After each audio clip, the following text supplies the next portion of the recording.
গণতন্ত্রের যাত্রায় তরুণদের ভূমিকা স্মরণ করলেন প্রধান উপদেষ্টা। রাতে ভাষণ দেবেন জাতিসংঘের সাধারণ পরিষদে।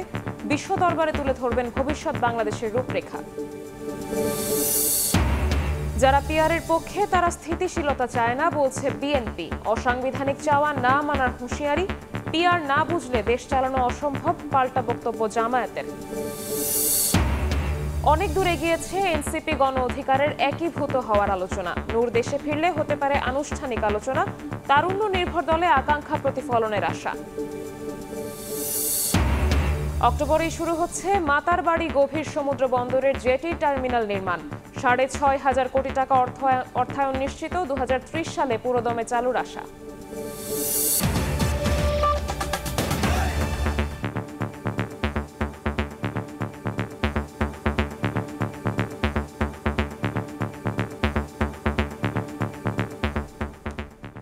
ভোরের সময়ের সঙ্গে আছি আমি শবনম নিবিড়। প্রধান উপদেষ্টা ডক্টর মোহাম্মদ ইউনূস বলেছেন, দেশে স্বৈর শাসনের অবসান ঘটিয়ে যুব সমাজ জাতির নতুন গতিপথ নির্ধারণ করে দিয়ে তার হাতে সংস্কার ও গণতান্ত্রিক রূপান্তরের দায়িত্ব তুলে দিয়েছে। বৃহস্পতিবার জাতিসংঘের সাইডলাইনে শ্রম ও মানবাধিকার এবং যুব বিষয়ক ৩টি উচ্চ পর্যায়ের আলোচনায় অংশ নেন সরকার প্রধান। বলেন, প্রযুক্তির অগ্রযাত্রায় কৃত্রিম বুদ্ধিমত্তা এসেছে, কিন্তু তা সামাল দেয়া কঠিন হয়ে পড়েছে। নেদারল্যান্ডসের প্রধানমন্ত্রী এবং আলবেনিয়া ও বতসোয়ানার প্রেসিডেন্টের সঙ্গেও দ্বিপাক্ষিক বৈঠক করেন প্রধান উপদেষ্টা। নিউ ইয়র্ক থেকে হাসানুজ্জামান সাকির রিপোর্ট। নিউ ইয়র্কে জাতিসংঘ সদর দফতরে সাধারণ পরিষদের ৮০তম অধিবেশনের ফাঁকে যুব বিষয়ক বিশ্ব কর্মপরিকল্পনার ৩০ বছর পূর্তি উপলক্ষে উচ্চ পর্যায়ের বৈঠকে যোগ দেন প্রধান উপদেষ্টা ডক্টর মোহাম্মদ ইউনূস। এ সময় তিনি কোন পরিস্থিতিতে সরকার প্রধানের দায়িত্ব নিয়েছেন তা তুলে ধরেন। বাংলাদেশের গণতন্ত্র ও সংস্কার যাত্রায় তরুণদের ভূমিকার কথাও স্মরণ করেন সরকার প্রধান।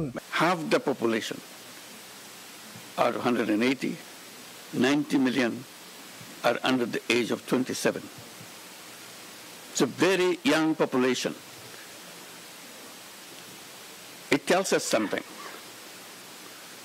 Last year, in Bangladesh, we witnessed an extraordinary power of youth.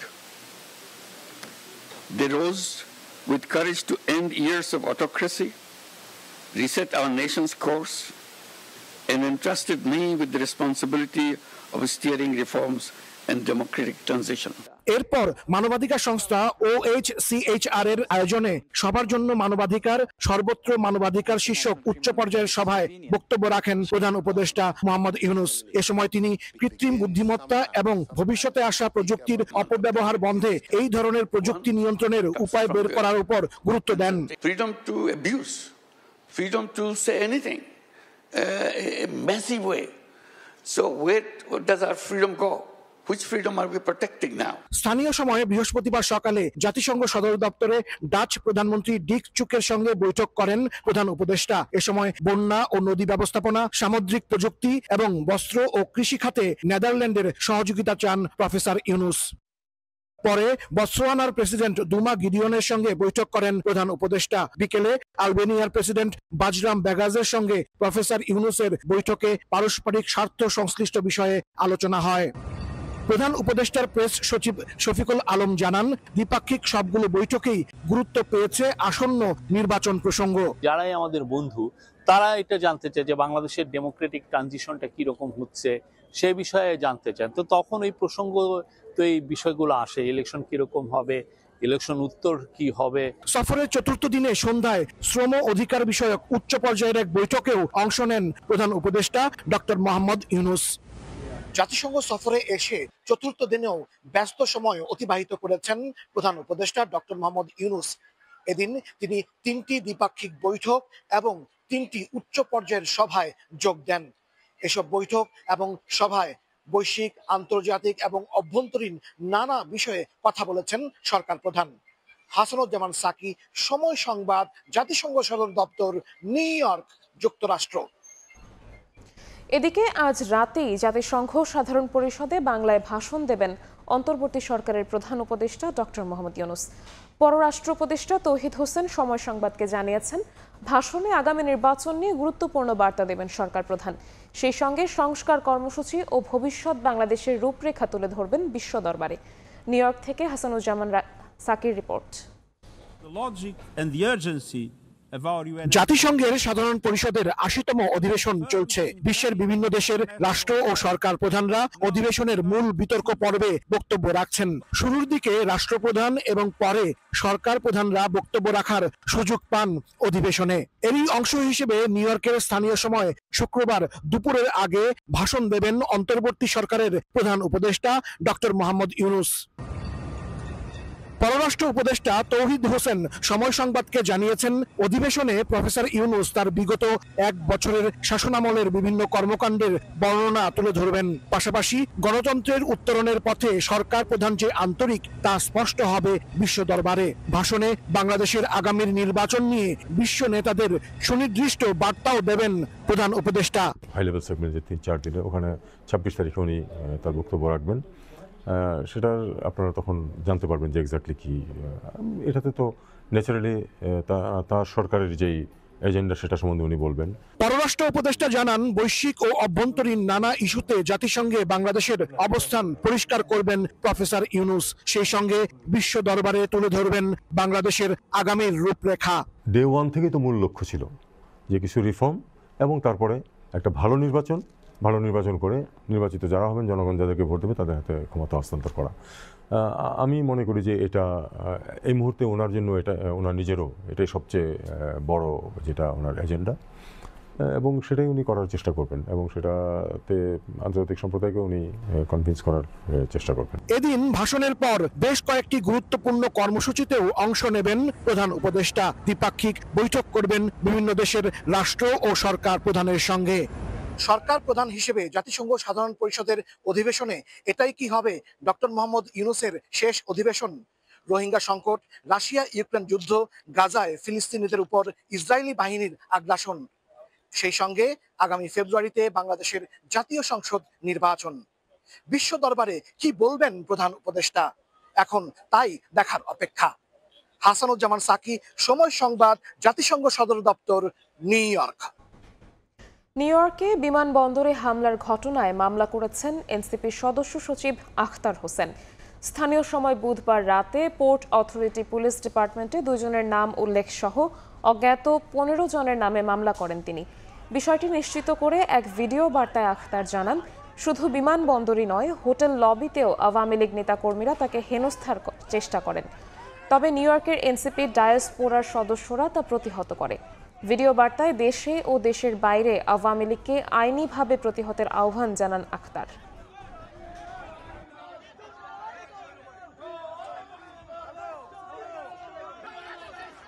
এয়ারপোর্টের হামলার পরে আজ সন্ধ্যাবেলা আওয়ামী সন্ত্রাসীরা আবার হোটেল লবিতে এসেছিল হামলা করার উদ্দেশ্যে, এবং সে সময় যুক্তরাষ্ট্রে অবস্থানরত এনসিপির সদস্যরা এবং আবার শুভাকাঙ্ক্ষীরা তারা তাদেরকে প্রতিহত করেন এবং পুলিশের সঙ্গে যোগাযোগ করেন।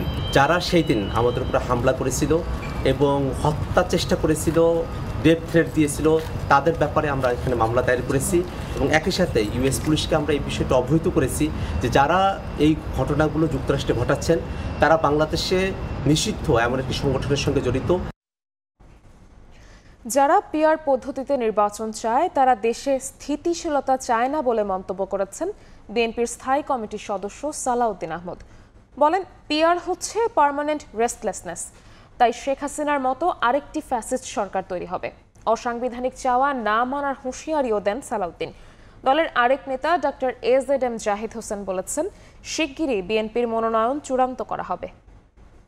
মনে হয় কখনো আমি ঢাকা বিশ্ববিদ্যালয়ে আইন পড়তাম। সংখ্যানুপাতিক বা পিআর পদ্ধতিতে নির্বাচন নিয়ে ভিন্ন ভিন্ন মত রয়েছে রাজনৈতিক দলগুলোর মধ্যে। সংসদের নিম্নকক্ষে বা উচ্চকক্ষে কেউ বা উভয় পক্ষে, কেউ আবার চান প্রচলিত সংসদীয় পদ্ধতিতেই হোক আগামীর জাতীয় নির্বাচন। সারা পৃথিবীতে যেখানে পিআর পদ্ধতি, বরাবরের মতোই পিআর পদ্ধতিতে নির্বাচন না করতে মত দিয়েছে বিএনপি। দলটির স্থায়ী কমিটির সদস্য সালাউদ্দিন আহমদ বলেন, যারা পিআর পদ্ধতিতে নির্বাচন চায় তারা দেশে স্থিতিশীলতা থাকুক তা চায় না। পিআর মানে হচ্ছে পার্মানেন্ট রেস্টলেসনেস।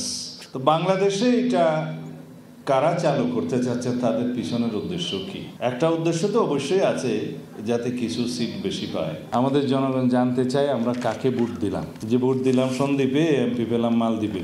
আসলে এটা জনগণেরই বক্তব্য। এর আগে সকালে সংসদ ভবন এলাকার লেক রোডে ফার্মাসিস্ট অ্যাসোসিয়েশন অব বাংলাদেশের র্যালিতে অংশ নেন বিএনপির স্থায়ী কমিটির আরেক সদস্য ডাক্তার AZM জাহিদ হোসেন। তিনি বলেন, আগামী কয়েক সপ্তাহের মধ্যে দেশে ফিরবেন তারেক রহমান। বিএনপি গত 18 মাস পূর্ব থেকেই নির্বাচনী যে সমস্ত কার্যক্রম করা প্রয়োজন সেটি শুরু করেছে। কয়েক সপ্তাহের মধ্যে ইনশাআল্লাহ তারেক রহমান এসে বিএনপির নির্বাচনী প্রক্রিয়া নয়, গণতন্ত্র পুনরুদ্ধারের শেষ লগ্ন সেটির নেতৃত্ব দিবেন। নয়াপল্টনে বিএনপির কেন্দ্রীয় কার্যালয়ে গণমাধ্যমে কথা বলেন দলটির সিনিয়র যুগ্ম মহাসচিব রুহুল কবির রিজভী আহমেদ। ইসলামপন্থী একটি রাজনৈতিক দল বরাবরই আমার মনে হচ্ছে আওয়ামী লীগকে সন্তুষ্ট করার জন্য প্রতিটি ঘটনায় তারা আওয়ামী লীগের সিদ্ধান্তের সাথে এক হয়ে তারা কাজ করেছেন। পতিত আওয়ামী সরকার প্রধানের গণহত্যার যে নির্দেশনা সামনে আসছে তাতেও ভারতের মদত ছিল বলে দাবি করেন রুহুল কবির রিজভী। অর্গানাইজেশনও আছেন। আহমেদ সালেহিন, সময় সংবাদ, ঢাকা। এদিকে জামায়াতে ইসলামের নেতারা বলেছেন, যারা পিআর বোঝে না তারা দেশও চালাতে পারবে না। নির্বাচনমুখী দল হিসেবে ভোটের প্রস্তুতি নেয়ার কথা জানিয়ে তারা বলেন, প্রতিবেশী দেশের রাজনৈতিক হস্তক্ষেপ বাংলাদেশের জন্য বড় চ্যালেঞ্জ। বাংলাদেশ জামাত ইসলামের আমির ডাক্তার শফিকুর রহমানের সঙ্গে Chinese peoples institute for foreign অ্যাফেয়ার্সের ভাইস প্রেসিডেন্ট ঝো পিংজিয়ানের নেতৃত্বে প্রতিনিধি দলের সাক্ষাৎ। রাজধানীর মগবাজারে দলটির প্রধান কার্যালয়ে বৈঠকে বিভিন্ন বিষয় হয় খোলামেলা আলোচনা। পরে সংবাদ সম্মেলনে জামায়াতের সেক্রেটারি জেনারেল জানান, নির্বাচনমুখী দল হিসেবে ভোটের প্রস্তুতি নিচ্ছে জামায়াত। বর্তমান চ্যালেঞ্জ নিয়ে চীনা প্রতিনিধি দলের প্রশ্নের জবাবে জামায়াত আমির জানিয়েছেন, প্রতিবেশী দেশের যে কোনো ধরনের হস্তক্ষেপ বাংলাদেশের জন্য বড় চ্যালেঞ্জ। আমির জামাত বলেছেন, আমরা সবসময় নির্বাচনমুখী দল, আমাদের নির্বাচনের প্রস্তুতি আছে, ইনশাআল্লাহ আমরা নির্বাচনে অংশগ্রহণের যাবতীয় প্রস্তুতি গ্রহণ করছি। প্রতিবেশী দেশের পক্ষ থেকে যে কোনো বিষয়ে হস্তক্ষেপ এবং ইন্টারফারেন্সটা আমাদের জন্য একটা বড় চ্যালেঞ্জ। চীনা প্রতিনিধি দলের প্রধান ঝো পিংজিয়ান জানান, বাংলাদেশের জনগণের সঙ্গে সম্পর্ক উন্নয়ন করতে চায় চীন। আমরা এখানে এসে সম্মানিত বোধ করছি। চীন এবং বাংলাদেশের মানুষের মধ্যে সম্পর্ক আরও জোরদারে আমরা কূটনৈতিক ও নীতিগত উদ্যোগ নিয়েছি। আমরা দুদেশের ভালো প্রতিবেশী। এদিন বিকেলে জাতীয় মসজিদ বাইতুল মোকাররম প্রাঙ্গণে এক সমাবেশে ঢাকা মহানগরী দক্ষিণ জামায়াতের সেক্রেটারি জেনারেল শফিকুল ইসলাম মাসুদ বলেন, যারা পিআর বুঝতে পারে না, জনগণ মনে করে তারা দেশও চালাতে পারবে না। আমরা মনে করি আর সময় নেওয়ার দরকার নেই। পিআর যদি বুঝতে না পারেন দেশও চালাইতে পারবেন না। সুতরাং যারা পিআর বুঝতে পারেন না, জনগণ মনে করে আপনারা দেশও চালাইতে পারবেন না। সমাবেশ শেষে কার্যক্রম নিষিদ্ধ আওয়ামী লীগের ঝটিকা মিছিল, ককটেল বিস্ফোরণ ও অপতৎপরতার প্রতিবাদে মিছিল করে নগরের গুরুত্বপূর্ণ সড়ক প্রদক্ষিণ করেন সংগঠনটির নেতাকর্মীরা। শফিক মুন্সি, সময় সংবাদ, ঢাকা। আরপিওতে নেই পিআর, তাই বিদ্যমান পদ্ধতিতেই আগামী ফেব্রুয়ারিতে জাতীয় নির্বাচন হবে বলে জানিয়েছেন প্রধান নির্বাচন কমিশনার। সেভাবেই সর্বোচ্চ প্রস্তুতি নিচ্ছে কমিশন। সিইসি বলেন, শাপলা প্রতীক কেন দেয়া হবে না ইসি তার ব্যাখ্যা দেবে না। জানান, এনসিপি দেশদ্রোহী নয়, তাই তাদের হুঁশিয়ারিকে হুমকি মনে করছেন না কমিশন। নির্বাচন কমিশনের রোডম্যাপ অনুযায়ী চলতি মাসেই দেওয়ার কথা প্রতীকসহ নতুন রাজনৈতিক দলের নিবন্ধন। এরই অংশ হিসেবে বুধবার 115টি প্রতীকের গেজেট প্রকাশ করা হয়।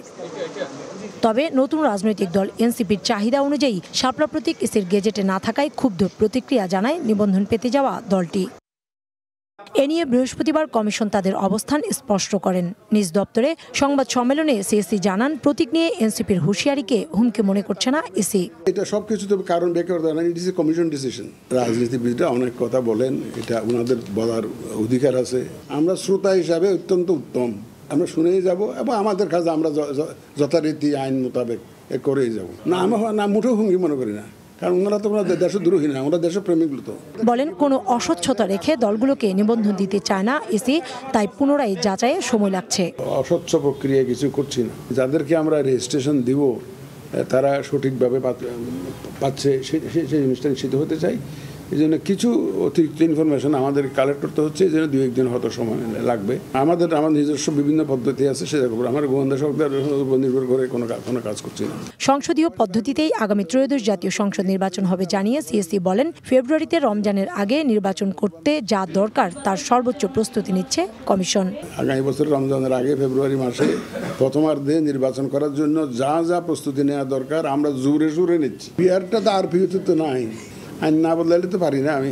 সব দল ভোটের আগেই সমঝোতায় আসবে বলেও আশাবাদী সিএসসি। আসন্ন ত্রয়োদশ জাতীয় সংসদ নির্বাচনের দিনক্ষণ এবং পদ্ধতি নিয়ে রাজনীতির মাঠ যখন উত্তাল, ঠিক তখনই প্রধান নির্বাচন কমিশনার জানিয়ে দিলেন ভোট হবে আগের পদ্ধতিতেই, আর ফেব্রুয়ারির শুরুতে এবং রমজানের আগেই ভোট নেওয়ার জন্য সর্বোচ্চ প্রস্তুত নির্বাচন কমিশন। কাউসারা চৌধুরী কুমু, সময় সংবাদ, ঢাকা। আইনগত বাধা না থাকলেও নির্বাচন কমিশন একটি পক্ষের চাপে এনসিপিকে শাপলা প্রতীক দিচ্ছে না বলে অভিযোগ করেছেন এনসিপির মুখ্য সংগঠক সার্জিস আলম। বৃহস্পতিবার বিকেলে মৌলভীবাজারে দলটির বিভিন্ন ইউনিটের নেতাদের সঙ্গে মতবিনিময় সভায় একথা বলেন সার্জিস। শাপলার ক্ষেত্রে আমাদের আলাদা অপশন আছে কিনা, আমরা তো আলাদা অপশন দিয়েছি। আমরা সাদা শাপলা দিয়েছি, লাল শাপলা দিয়েছি। যদি একান্তই তাদের অনেক বেশি কষ্ট হয়ে যায়, কিন্তু এটা সবচেয়ে দুঃখের কথা। অভ্যুত্থান পরবর্তী বাংলাদেশে একটা স্বাধীন প্রতিষ্ঠান, কোনো আইনগত বাধা না থাকার পরও আমরা মনে করি অন্য কোনো চাপের কারণে তারা এটা দেওয়ার মতো সাহস করতে পারছে না। প্রভাবিত হয়ে ইনজাস্টিস হবে না। আমরা আশা করছি শাপলা প্রতীক সংযুক্ত করা হবে এবং আমরা সেটা মার্কা হিসেবে পাবো।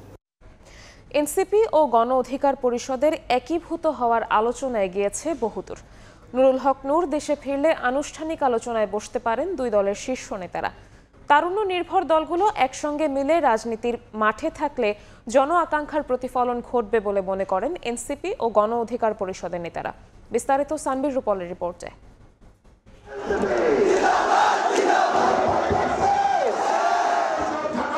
বেশ কিছুদিন ধরে রাজনীতির মাঠে নয়া মেরুকরণের গুঞ্জন চলছে। নির্বাচন সামনে রেখে দলগুলোর মধ্যে টানাপোড়েন থাকলেও ভেতরে ভেতরে প্রায় সবাই নিজেদের মধ্যে হিসাব নিকাশ করছে। কেউ কেউ দলের প্রার্থীও ঘোষণা করেছে। পুরানো জোট ভেঙে বিএনপি জামায়াত এখন আলাদা শক্তি।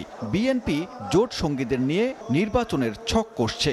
জামায়াত আছে একক সত্তায়। ইসলামী দলগুলোর জোট হচ্ছে কিনা এর উত্তর এখনো মেলেনি। এর মধ্যে অভ্যুত্থান থেকে জন্ম নেয়া দল এনসিপি ও 18-র কোটা আন্দোলনের পর সৃষ্ট রাজনৈতিক দল গণ অধিকার পরিষদ কি একীভূত হচ্ছে এমন গুঞ্জন চাউর হয়েছে। এর সম্ভাবনা দুই দলের নেতারা উড়িয়ে দেননি। মধ্যমপন্থী যে রাজনৈতিক দলগুলো রয়েছে, যারা সাম্প্রতিক সময়ে প্রতিষ্ঠিত হয়েছে বা প্রতিষ্ঠা লাভ করেছে, তাদের মধ্যেও অনেকটাই আমাদের মধ্যে একটা মিল আছে। রাজনৈতিক কর্মসূচি, চিন্তার জগতে, আদর্শিক জায়গা থেকে, ভবিষ্যৎ মিশন ভিশনের দিক থেকে। তা আমরা মনে করি এই তারুণ্যের শক্তিগুলো যদি ঐক্যবদ্ধ হয়, এই শক্তিগুলো যদি ইউনাইটেড হয়, তাহলে দেশ ও জাতির জন্য মঙ্গল। এবং দেশের মানুষ চায় যে বাংলাদেশের এই যে দ্বিদলীয় বৃত্ত, এই বৃত্ত থেকে বের হতে। আমরা একটা মধ্যমপন্থী গণতান্ত্রিক শক্তিগুলোর একটা আলাদা বলয় তৈরি করতে চাই। তো এবং এইটা করলে বেশিরভাগ আমরা মনে করি যে বাংলাদেশের জনগণের বেশিরভাগ মানুষের আকাঙ্ক্ষা হচ্ছে এই ধরনের একটা অ্যালায়েন্স হোক, যেখানে কিনা মধ্যমপন্থা এবং গণতান্ত্রিক শক্তিগুলো একসাথে থাকবে। এখন নানা ইকুয়েশন থাকে রাজনীতিতে, সবকিছু শেষ পর্যন্ত হবে কিনা, এটা ব্যাটে বলে মিলবে কিনা, এটা আসলে আরেকটু সময় দিলে আমরা বুঝতে পারবো। গণ অধিকার পরিষদ আগেই নিবন্ধন পেয়েছে। এনসিপি আছে নিবন্ধনের অপেক্ষায়। দলের কাঠামো ও উদ্দেশ্যের মিল খুঁজে তারুণ্য নির্ভর দল দুটির নেতারা বলছেন, সবার অধিকার নিশ্চিতে মধ্যমপন্থী গণতান্ত্রিক রাজনৈতিক নতুন ধারা জনগণের আকাঙ্ক্ষা। দুই দলের মধ্যে অনানুষ্ঠানিক আলাপে কাঠামো নিয়ে আলোচনা হচ্ছে। একীভূত হলে নাম ও নেতৃত্বের মতো বিষয়গুলো নিয়ে কথা হয়নি। তবে এসব আলোচনার ফলাফল এখনই চূড়ান্ত বলা যাবে না। এই বিষয়গুলো আরেকটু সময় নিয়ে আমাদেরকে দেখতে হবে। বাংলাদেশের রাজনৈতিক পরিবেশ আরেকটু সিরিয়াস হয়ে উঠেছে। এটা আরেকটু কিছুদিন পরে দেখতে হবে যে এটা কতটুকু পর্যন্ত আগায়। তরুণরা যেহেতু গণ অভ্যুত্থানের নেতৃত্ব দিয়েছে, আর গণ অধিকার পরিষদ এবং এনসিপি যেহেতু তরুণদের দল, তো তরুণরা এক হয়ে কাজ যেন করা হয়, এরকম একটা আলোচনা ছিল। ওই আলোচনাটাই এখন যেটা আপনারা শুনতে পাচ্ছেন, দলীয় ফোরামে আলোচনা হবে। আলোচনার পরে এই বিষয়গুলো নিয়ে বিস্তারিত জানানো হবে। গণ অধিকার পরিষদের সভাপতি নুরুল হক নূর চিকিৎসা নিতে সিঙ্গাপুরে অবস্থান করছেন। তিনি ফিরে আসার পর এ বিষয়ে আনুষ্ঠানিক আলোচনা হতে পারে বলে ইঙ্গিত দিয়েছেন নেতারা। সানবির রূপল, সময় সংবাদ, ঢাকা। রাজনীতিতে নারীর প্রতিনিধিত্ব বাড়াতে বল এখন দলগুলোর কোর্টে। এ বিষয়ে ঐকমত্য কমিশন অনেক চেষ্টা করলেও কোনো ফল আসেনি। রাজধানীতে এক আলোচনায় একথা বলেন কমিশন সদস্য বদিউল আলম মজুমদার। জাতীয় পার্টির মহাসচিব বলেন, ঐকমত্য কমিশনে অনেক দলেরই প্রতিনিধিত্ব নেই, অন্তর্ভুক্তিমূলক না হওয়ায় টেকসই হবে না এই ঐকমত্য। ওগুলো কিন্তু হচ্ছে আমাদের গবেষণা প্রতিষ্ঠান centre for governance studies CGS ও নেদারল্যান্ডস দূতাবাসের যৌথ আয়োজন অন্তর্ভুক্তিমূলক রাজনীতি, নারী ও তরুণ নেতৃত্বের অভিযাত্রা শীর্ষক আলোচনা। এতে যোগ দেন রাজনীতিবিদ, বিদেশি কূটনীতিক সহ নাগরিক সমাজের প্রতিনিধিরা। আমি ধন্যবাদ জানাই। আলোচনায় রাজনীতিতে নারীর অর্থবহ অংশগ্রহণের পাশাপাশি তারুণ্য ও অভিজ্ঞতার সমন্বয়ে জোর দেন বক্তারা। নারীদের অবস্থান পলিটিক্সে অত্যন্ত শোচনীয়, এখনো শুধু পলিটিক্সে না, সব জায়গায়। যদি আমরা পার্লামেন্টের দিকে তাকাই, আমরা এখানে দেখব যে নারীদের আলটিমেট যে আমাদের রিপ্রেজেন্টেশন এখানে থাকে, ইটস ভেরি নমিনাল। পুরুষতান্ত্রিকের মনোভাব আমাদের মধ্যে আছে, এটা তো সত্য। আমাদের মধ্যে সংখ্যাগরিষ্ঠ ধর্ম অবলম্বী যারা আমরা আছি, তারা সংখ্যা লঘু ধর্ম অবলম্বীদেরকে একটা তুচ্ছতাচ্ছিল্য ভাবে দেখা, এটা তো আছে। এ সময় কেবল রাষ্ট্রীয় পর্যায়ে নয়, দলগুলোর ভেতরেও সংস্কারের তাগিদ দেন রাজনীতিকরা। রাজনৈতিক দলগুলোর সংস্কারটা খুবই প্রাধান্য দেওয়া উচিত, তা না হলে কিন্তু আমরা যতই আলোচনা করি, আমরা সেইভাবে নারীদের সামনে নিয়ে আসতে পারবো না। 3 জন ছাত্র প্রতিনিধি, কিন্তু কোনো ছাত্রী প্রতিনিধি আমরা দেখি নাই। অর্থাৎ এই সরকারের গঠন থেকে শুরু করে এখনো পর্যন্ত সরকার আসলে বৈষম্য উৎপাদন করছে। যে ঐক্যমত কমিশনটা হচ্ছে, স্যার এখানে আছেন, ওখানেও তো অনেক বড় বড় দলের রিপ্রেজেন্টেশন নাই, আমাদের নাই, আরো অনেক দলের নাই। তো ওই ঐক্যমতটা কি ইনক্লুসিভ হলো, টেকসই হলো? ওটা টিকবে না, এটা টেকসই হবে না, হওয়ার কোনো নজির নাই পৃথিবীতে, ওটা চাপিয়ে দেওয়া হবে। অনুষ্ঠানে ঢাকায় নিযুক্ত নেদারল্যান্ডসের রাষ্ট্রদূত বলেন, গণতন্ত্রকে এগিয়ে নিতে আলোচনার বিকল্প নেই।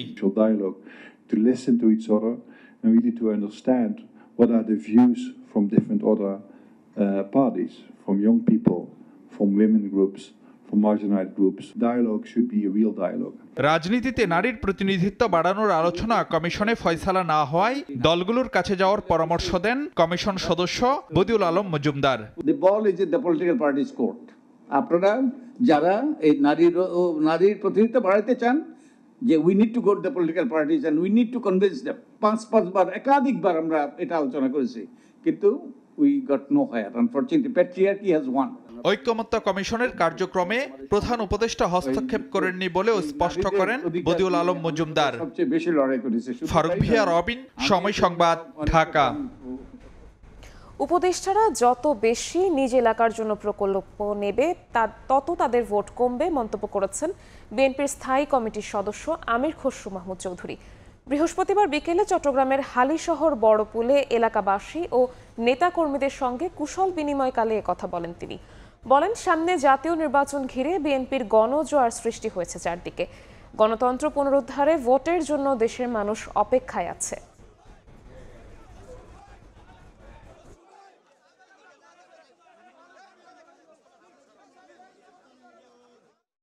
উপদেষ্টার পদ ব্যবহার করে যত বড় বরাদ্দ নেবে, ভোট তত বেশি কমবে। নির্বাচনের দিনের জন্য অপেক্ষা করছে।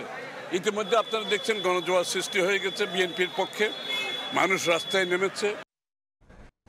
জুলাই আগস্টে কুষ্টিয়ায় 7 জনকে হত্যা মামলায় জাসদ নেতা হাসানুল হক ইনুর বিরুদ্ধে 8 অভিযোগ আমলে নিয়েছেন আন্তর্জাতিক অপরাধ ট্রাইব্যুনাল। 29 সেপ্টেম্বর তাকে হাজির করতে বলা হয়েছে। ইনুর বিরুদ্ধে গণভবনে বৈঠক করে ছাত্র জনতাকে হত্যার নির্দেশ ও জঙ্গি ট্যাগ দিয়ে উস্কানিমূলক বক্তব্য দেওয়ারও অভিযোগ আনা হয়েছে। জুলাই আন্দোলন চলাকালে একাধিকবার শেখ হাসিনার সঙ্গে টেলিফোনে কথা বলেছেন জাসদ নেতা হাসানুল হক ইনু। গণভবনে হওয়া বৈঠকেও আন্দোলন দমনে নানা পরামর্শ দিয়েছেন তিনি। মেসেজটা দিয়ে দিতে পারেন। আচ্ছা, যে সত্যিটা পাঠানো হচ্ছে, হ্যাঁ, হেলিকপ্টার দিয়ে সোজা বম্বিং করা হবে। শেখ হাসিনার সঙ্গে কথোপকথনে ছাত্র জনতার আন্দোলন কুষ্টিয়ায় কিভাবে দমন করা হয়েছে তা তুলে ধরে সে অনুযায়ী পদক্ষেপ নেয়ারও পরামর্শ উঠে এসেছে কল রেকর্ডে। বৃহস্পতিবার সকালে জাসদ নেতা হাসানুল হক ইনুর বিরুদ্ধে মানবতাবিরোধী অপরাধের মামলায় 8টি অভিযোগ দাখিল করে প্রসিকিউশন। বলা হয়, গণভবনে বৈঠক করে আন্দোলন দমনে আইন শৃঙ্খলা বাহিনীকে সরাসরি গুলির পরামর্শ, ছাত্র জনতাকে জঙ্গি ট্যাগ দিয়ে গণমাধ্যমে উস্কানিমূলক বক্তব্য দিয়েছিল জাসদ নেতা হাসানুল হক ইনু। স্থানীয় এসপি এবং তার দলীয় ক্যাডার বাহিনীকে বিভিন্ন ধরনের নির্দেশনা দিতেন। শেখ হাসিনাকে সরকারের আইন শৃঙ্খলা বাহিনী, যুবলীগ, ছাত্রলীগ সহ বিভিন্ন সশস্ত্র ক্যাডারদেরকে বিভিন্ন ধরনের অপরাধ সংগঠনে উস্কানি দিয়েছিলেন। ইনুর সঙ্গে শেখ হাসিনার 3টি ফোনালাপ এদিন ট্রাইব্যুনাল 2-এ শোনানো হয়। পরে ইনুর বিরুদ্ধে আনুষ্ঠানিক অভিযোগ আমলে নেয় বিশেষ আদালত। 29 সেপ্টেম্বর তাকে হাজির করার নির্দেশ দেওয়া হয়। শেখ হাসিনার ভাষায় রণক্ষেত্রের সহযোগী সহযোদ্ধা হাসানুল হক ইনুর বিরুদ্ধে 8টি চার্জের অভিযোগ আমলে নিয়েছেন। এদিন ট্রাইব্যুনাল 1-এ চাংখারপুলের 6 জনকে হত্যা মামলায় সাক্ষ্য দিয়েছেন একজন পুলিশ কনস্টেবল। ওই দিন কারা গুলির নির্দেশ দিয়েছিল, কারা গুলি করেছে, জবানবন্দিতে তা বর্ণনা করেন প্রসিকিউশনের 17তম এই সাক্ষী। তিনি ট্রাইব্যুনালে সাক্ষ্য প্রদান করেছেন যে তাকে তার ঊর্ধ্বতন কর্তৃপক্ষ এই মামলার আসামিরা ছাত্র জনতার উপরে গুলি করার নির্দেশ প্রদান করেছিলেন, কিন্তু তিনি গুলি করেননি। চাংখারপুলের এই হত্যা মামলায় সাক্ষ্য দেওয়ার কথা রয়েছে জুলাই আন্দোলনের অন্যতম সমন্বয়ক আসিফ মাহমুদ, সজীব ভুইয়ার। আফজাল হোসেন, সময় সংবাদ, ঢাকা। শেখ হাসিনা পরিবারসহ 10 শিল্প গ্রুপের দেশ বিদেশে 57,000 কোটি টাকা জব্দ করেছে বাংলাদেশ ব্যাংকের গোয়েন্দা শাখা BFIU। এর মধ্যে পাচার হওয়া 10,500 কোটি টাকা ফেরাতে কাজ করছে দুদক সহ অন্যান্য প্রতিষ্ঠান। তবে আওয়ামী শাসনামলে পাচার হওয়া অর্থ ফেরানো সময় সাপেক্ষ ও জটিল বলে মনে করেন দুদক মহাপরিচালক আক্তার হোসেন। গণঅভ্যুত্থানের পর বিগত সরকারের সময় ব্যাংক খাত দখল করে অর্থ লুটের অভিযোগে এসআলম গ্রুপের বিরুদ্ধে অনুসন্ধানের নামে দুদক BFIU এর নথি বিশ্লেষণ করে দুদকের তথ্য বলছে 4 ব্যাংক থেকেই এসআলম গ্রুপ সহ সংশ্লিষ্ট প্রতিষ্ঠান 1,78,000 কোটি টাকা আত্মসাৎ করেছে। এসব লুটপাটের অভিযোগে একাধিক মামলাও হচ্ছে এসআলম সহ সংশ্লিষ্টদের বিরুদ্ধে, যার ধারাবাহিকতায় আসামি এসআলমের চেয়ারম্যান সাইফুল আলমকে দেশে ফিরিয়ে বিচারের মুখোমুখি করতে ইন্টারপোলে দ্বারস্থ হচ্ছে দুদক। বাংলাদেশি নাগরিক ছিলেন এবং রেড নোটিশ জারির জন্য আমাদের তদন্তকারী দল বিজ্ঞ আদালতে আবেদন করেছেন। এসআলম গ্রুপের মতো 10টি ব্যবসায়ী প্রতিষ্ঠানের বিরুদ্ধে দুদক, সিআইডি ও BFIU এর সমন্বয়ে টাস্ক ফোর্সের মাধ্যমে তাদের সম্পদ পাচারের খোঁজ চলছে। সেই টাস্ক ফোর্সের তালিকায় আছে সাবেক প্রধানমন্ত্রী শেখ হাসিনা পরিবারও। BFIU এর নথি বলছে শেখ হাসিনার পরিবার সহ 10টি শিল্প গ্রুপের 57,256 কোটি টাকা জব্দ করা হয়েছে। জব্দ করা সম্পদের মধ্যে 10,500 কোটি টাকা বিদেশে পাচার হয়েছে। দুদক বলছে বিদেশে পাচার হওয়া সম্পদ জব্দ ও ফিরিয়ে আনা কঠিন হলেও যৌথ প্রচেষ্টা চলছে। আমাদের দেশে ফিরিয়ে আনার স্টোলেন অ্যাসেট রিকভারির এই কার্যক্রমটা সম্পন্ন করতে হয়। এটা একটি দীর্ঘ আইনি প্রক্রিয়া, আমাদেরকে আরও অপেক্ষা করতে হবে। এদিকে ঋণের নামে 51 কোটি টাকা আত্মসাতের অভিযোগে অগ্রণী ব্যাংকের সাবেক এমডি সৈয়দ আব্দুল হামিদ সহ 11 জনের বিরুদ্ধে মামলা করেছে দুদক। তাসলিম তৌহিদ, সময় সংবাদ, ঢাকা।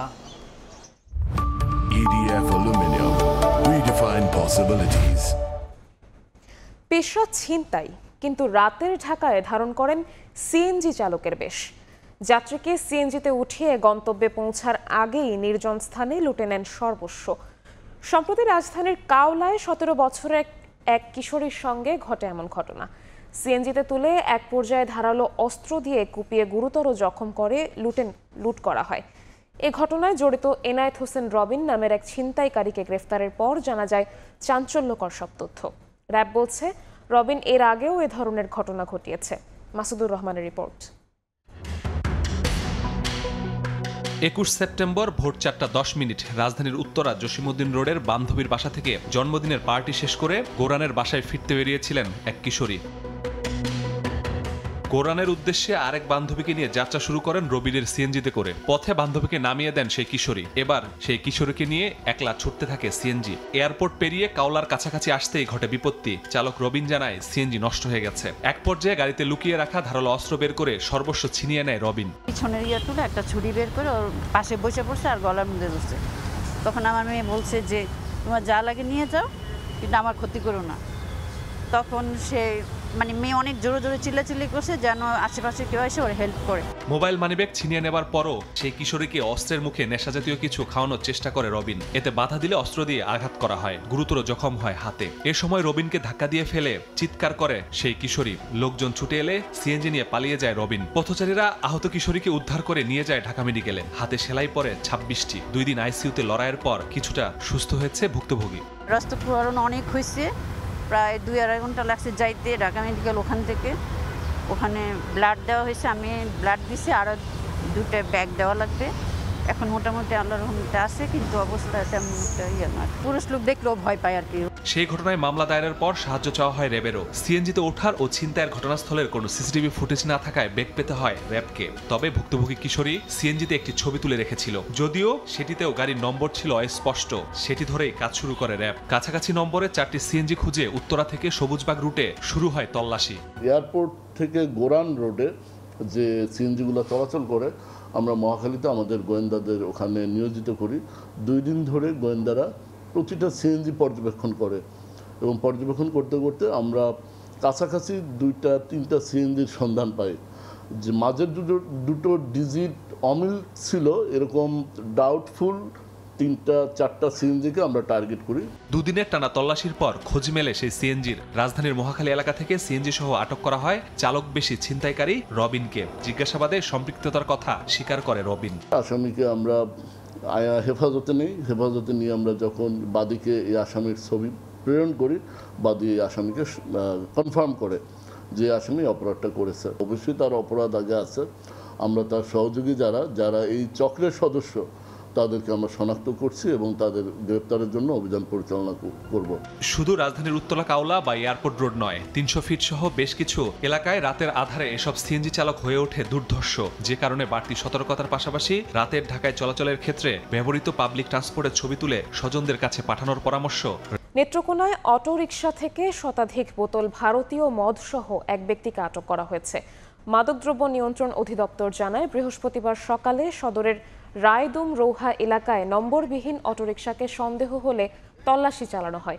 এ সময় অভিনব কায়দায় কাগজে মোড়ানো অবস্থায় 102 বোতল ভারতীয় মদ পাওয়া যায়। পরে আটক আবুল বাশারকে নেত্রকোনা মডেল থানায় হস্তান্তর করা হয়।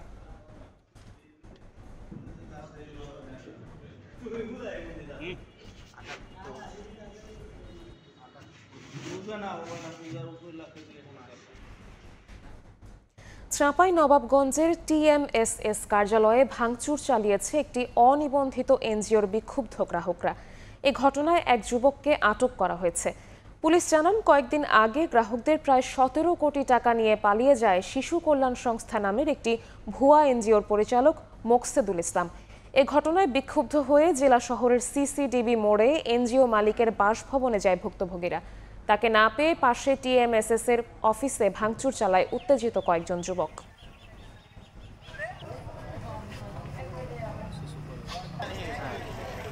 চাঁপাইনবাবগঞ্জ, রাজশাহী ও নাটোর থেকে ঢাকাগামী বাস চলাচল বন্ধ করে দিয়েছেন মালিকরা।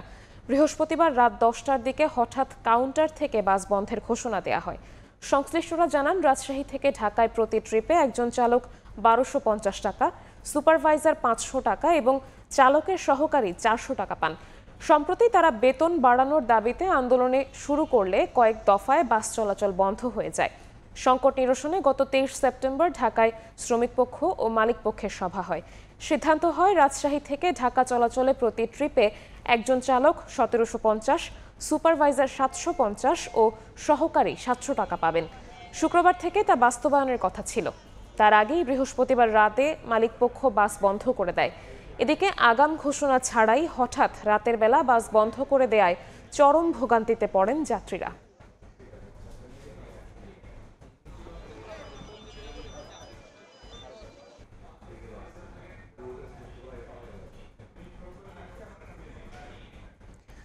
নয় মাস বন্ধ থাকার পর আগামী 1 নভেম্বর থেকে পর্যটকদের জন্য খুলে দেওয়া হচ্ছে প্রবালদ্বীপ সেন্ট মার্টিন।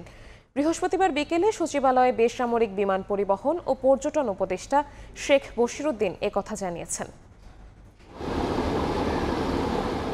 বাংলাদেশের একমাত্র প্রবাল দ্বীপ সেন্ট মার্টিনের পরিবেশ ও জীববৈচিত্র্য রক্ষায় গত 1 ফেব্রুয়ারি থেকে পর্যটকদের যাতায়াত বন্ধ রাখে অন্তর্বর্তী সরকার। এ নিয়ে নানা মহলে চলে আলোচনা সমালোচনা। অবশেষে পর্যটকদের জন্য সেন্ট মার্টিন খুলে দেওয়ার ঘোষণা দিলেন বেসামরিক বিমান পরিবহন ও পর্যটন উপদেষ্টা শেখ বশির উদ্দিন। বিশ্ব পর্যটন দিবস উদযাপন উপলক্ষে বৃহস্পতিবার সচিবালয়ে সংবাদ সম্মেলনে উপদেষ্টা বলেন, সেন্ট মার্টিন ভ্রমণ নিয়ন্ত্রণে একটি সফটওয়্যার তৈরি করা হয়েছে। নভেম্বর থেকে 4 মাসের জন্য সেন্ট মার্টিন খুলে দেওয়া হবে। তবে শুধু জানুয়ারি এবং ফেব্রুয়ারি মাসে সেখানে রাত যাপন করতে পারবেন পর্যটকরা। এটাকে রেগুলেট বা কন্ট্রোল করার জন্য আমরা একটা সফটওয়্যার তৈরি করেছি, যার সাথে পরিবহন ব্যবস্থাকে সংশ্লিষ্ট করে এটাকে নিয়ন্ত্রণ করা হবে। বাণিজ্যের উদ্দেশ্য কখনো আমার জীববৈচিত্র্য পরিবেশের ঊর্ধ্বে না।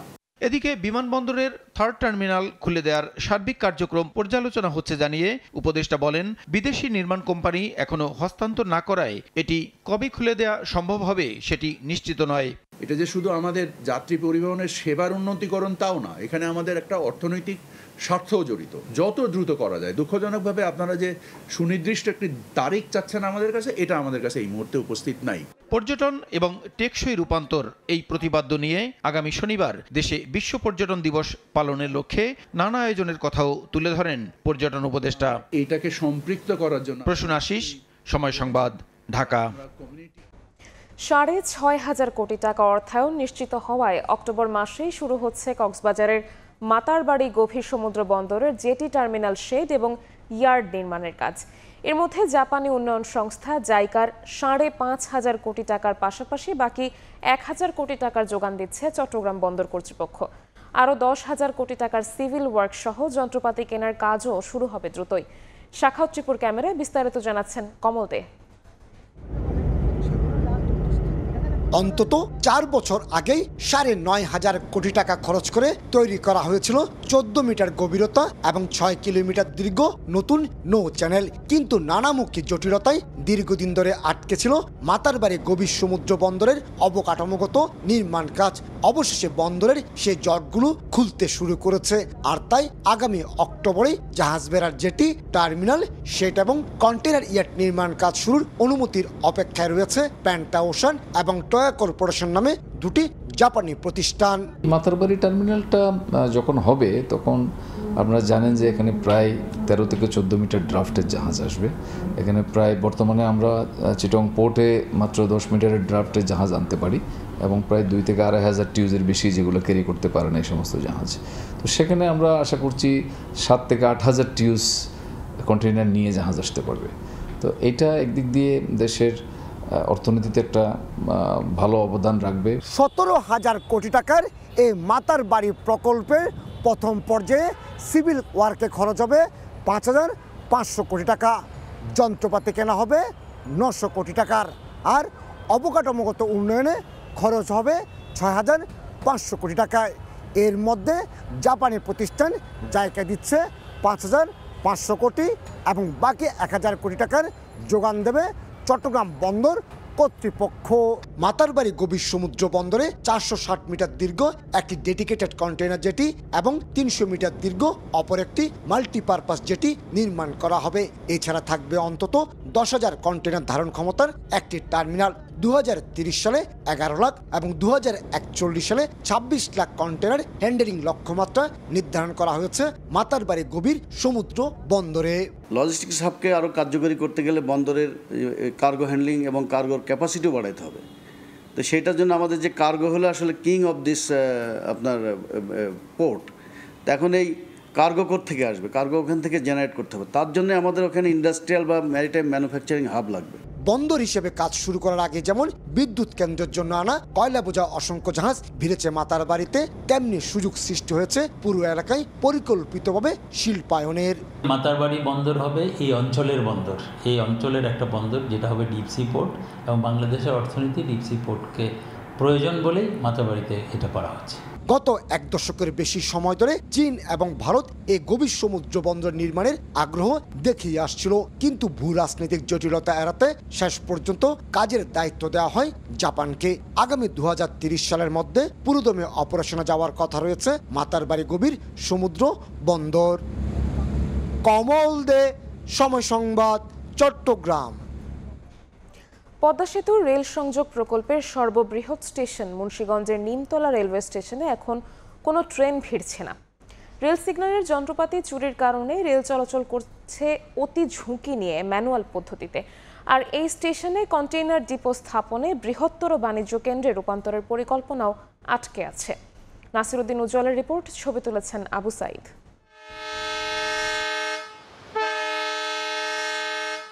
পদ্মা সেতু রেল সংযোগ বিশেষ উচ্চতায় নিয়ে গেছে দ্রুতগতির রেল নেটওয়ার্ক। এই প্রকল্পের 20টি স্টেশনের মধ্যে ভাঙার পর সবচেয়ে বড় স্টেশন মুন্সিগঞ্জের সিরাজদি খান উপজেলার নিমতলা স্টেশন।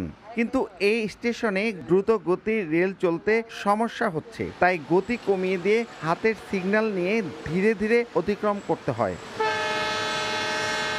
স্টেশনটি চালু হলেও গত 6 মাস ধরে কোনো ট্রেনই যাত্রা বিরতি দিচ্ছে না। এই সুযোগে সিগন্যালের যন্ত্রপাতি চুরি হয়ে গেছে, তাই ট্রেন চলাচল করছে অতি ঝুঁকি নিয়ে। শুধু মাঝখানের লাইন চালু রাখা হয়েছে, আর দুপাশে প্ল্যাটফর্মের লাইনে মরিচা ধরে গেছে। মেইনটেনেন্স ওয়ার্কশপ সুবিধা সম্বলিত শত কোটি টাকার স্টেশনটি এখন অচল পড়ে আছে। স্টেশন আছে কিন্তু এখন ট্রেন তো থামতেছে না, এইটা স্টেশন দেওয়ার তো কোনো মানে হইতেছে না। 5000 টনের উপর ধান উৎপাদন হয়, মিষ্টি কুমড়ো উৎপাদন হয়, কোথাও নেওয়া যায় না। পার্শ্ববর্তী অনেক গ্রাম অঞ্চল আছে, এখান থেকে ঢাকা অনেক সুন্দরভাবে যাওয়া যায়। স্টেশন বিল্ডিং ছাড়াও গ্যাংহাট, ডরমেটরি ভবন সবই বন্ধ প্রায়।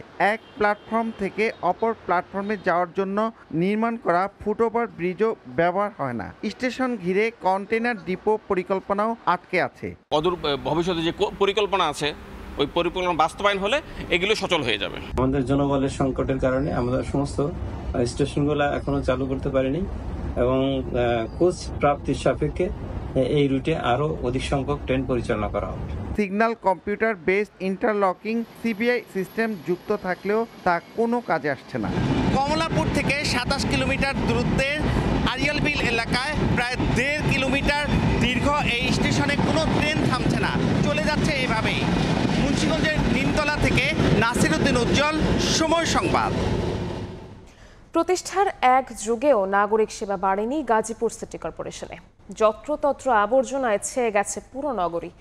বর্জ্য অব্যবস্থাপনায় ধ্বংস হচ্ছে জীববৈচিত্র্য। আর কর্তৃপক্ষ বলছে সমাধানের পথ জানা নেই তাদের। জুনায়েদ রুবেল ও মোবারক হোসেন শুভর ছবিতে মেহেদি হাসানের রিপোর্ট। যেন আকাশ ছুঁয়েছে আবর্জনার স্তূপ। এর নিরাপদ উচ্চতা যেখানে 50 ফুট, সেখানে তা 8 থেকে 10 তলার চূড়ায় গিয়ে ঠেকেছে।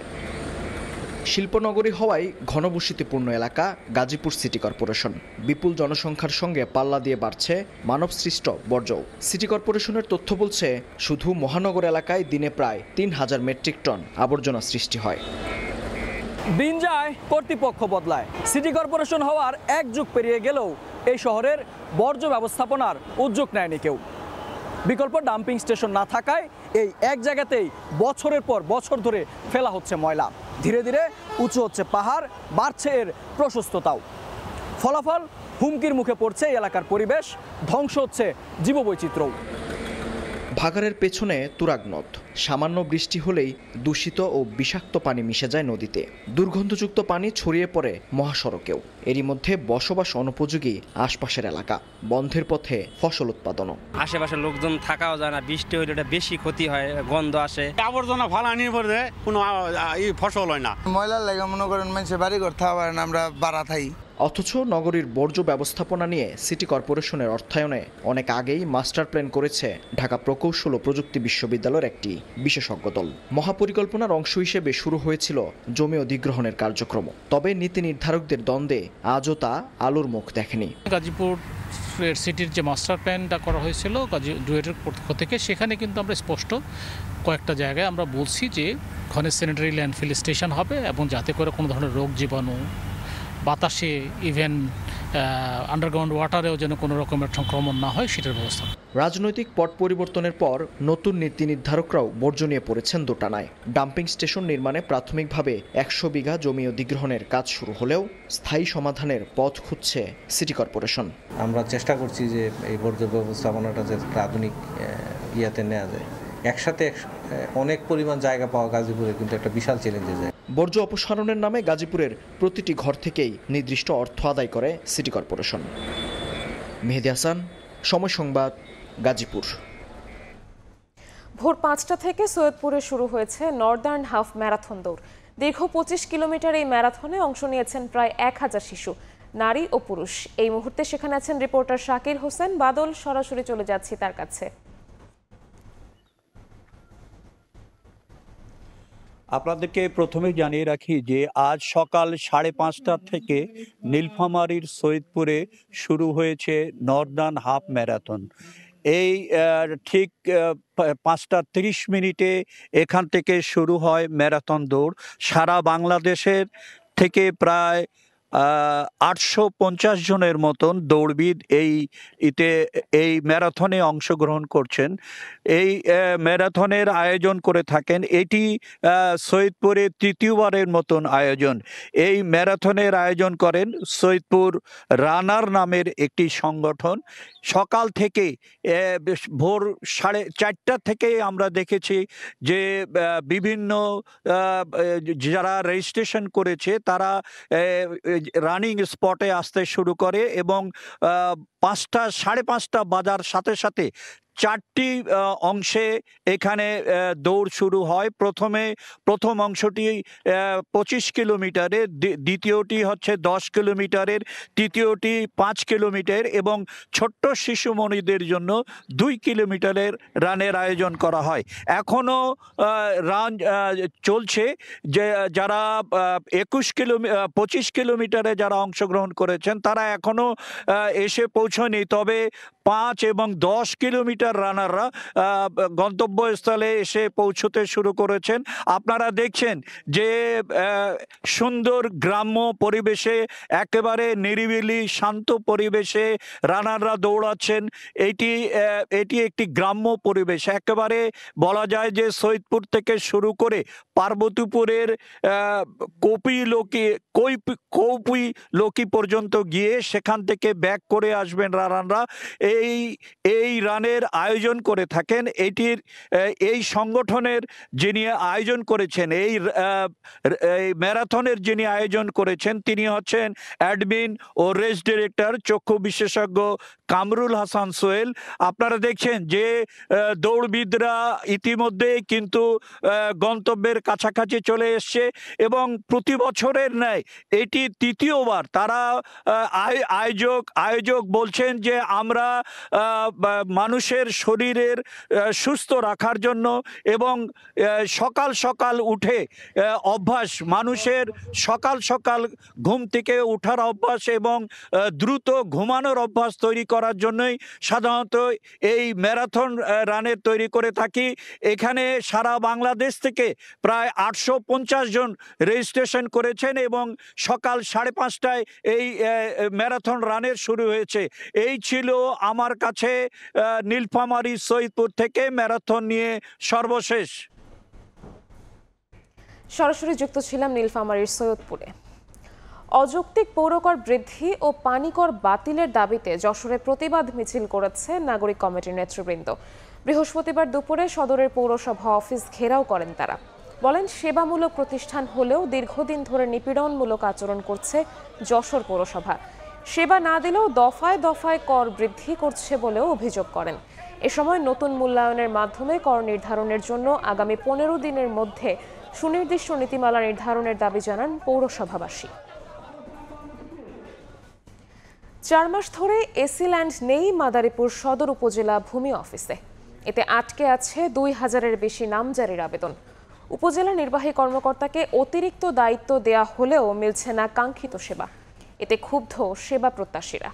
জেলা প্রশাসন বলছে বিষয়টি ঊর্ধ্বতন কর্তৃপক্ষকে জানালেও হয়নি কোনো সুরাহা। সঞ্জয় কর্মকার অভিজিতের রিপোর্ট, ছবি তুলেছেন শাহাদাত আকন। 4 মাস ধরে নেই ভূমি সহকারী কমিশনার। এতে নামজারি, খাজনা আদায়, জমির পরিমাণ নির্ধারণ, খতিয়ান সংশোধন সহ গুরুত্বপূর্ণ কাজ পিছিয়ে যাচ্ছে। ফলে জমি ক্রয় বিক্রয় কমে যাওয়ায় সরকার হারাচ্ছে রাজস্ব। মাদারীপুর সদর উপজেলার মধ্যচক গ্রামের নুরুল ইসলাম ব্যাপারী আর দক্ষিণ খাকসারা এলাকার শাহ আলম ঠাকুর, তারা দুজনে বহুবার সেবা নিতে এসেছেন উপজেলা ভূমি অফিসে। কিন্তু আসা যাওয়ায় ভোগান্তি আর অর্থ ব্যয় হলেও মেলেনি কোনো সমাধান। খরচ হইতেছে, ওই যে গাড়ি ভাড়া লাগতেছে, সময় লস হইতেছে, কাম কাজ চালাইতে চাইতেছি। স্যারে নাই, আমরা কাজ করবো কেমনে? স্যারে আইলে কাজ কাম হইবে না, তো কাজ হইবে না। তাদের মতো অনেকেই আবেদন করে সময় মতো নামজারি আর মিসকেসের সমাধান না পাওয়ায় পিছিয়ে যাচ্ছে অন্য কার্যক্রম। খোঁজ নিয়ে জানা যায়, ভূমি সহকারী কমিশনার ফাতেমাতুস জোহরা সানিয়া 4 মাস আগে আইন প্রশিক্ষণের জন্য কর্মস্থল ত্যাগ করেন। এরপর এই পদে উপজেলা নির্বাহী কর্মকর্তাকে অতিরিক্ত দায়িত্ব দেওয়া হলেও দুটি দপ্তর একসঙ্গে সামলানো কঠিন হয়ে পড়েছে। আমরা যেমন কাগজপাতি জমা দিয়ে আসলে জমা নিতেও চাইতেছে না, আর আমরা জমা দিয়ে ঘুরতে আছি অনেকদিন যাবৎ।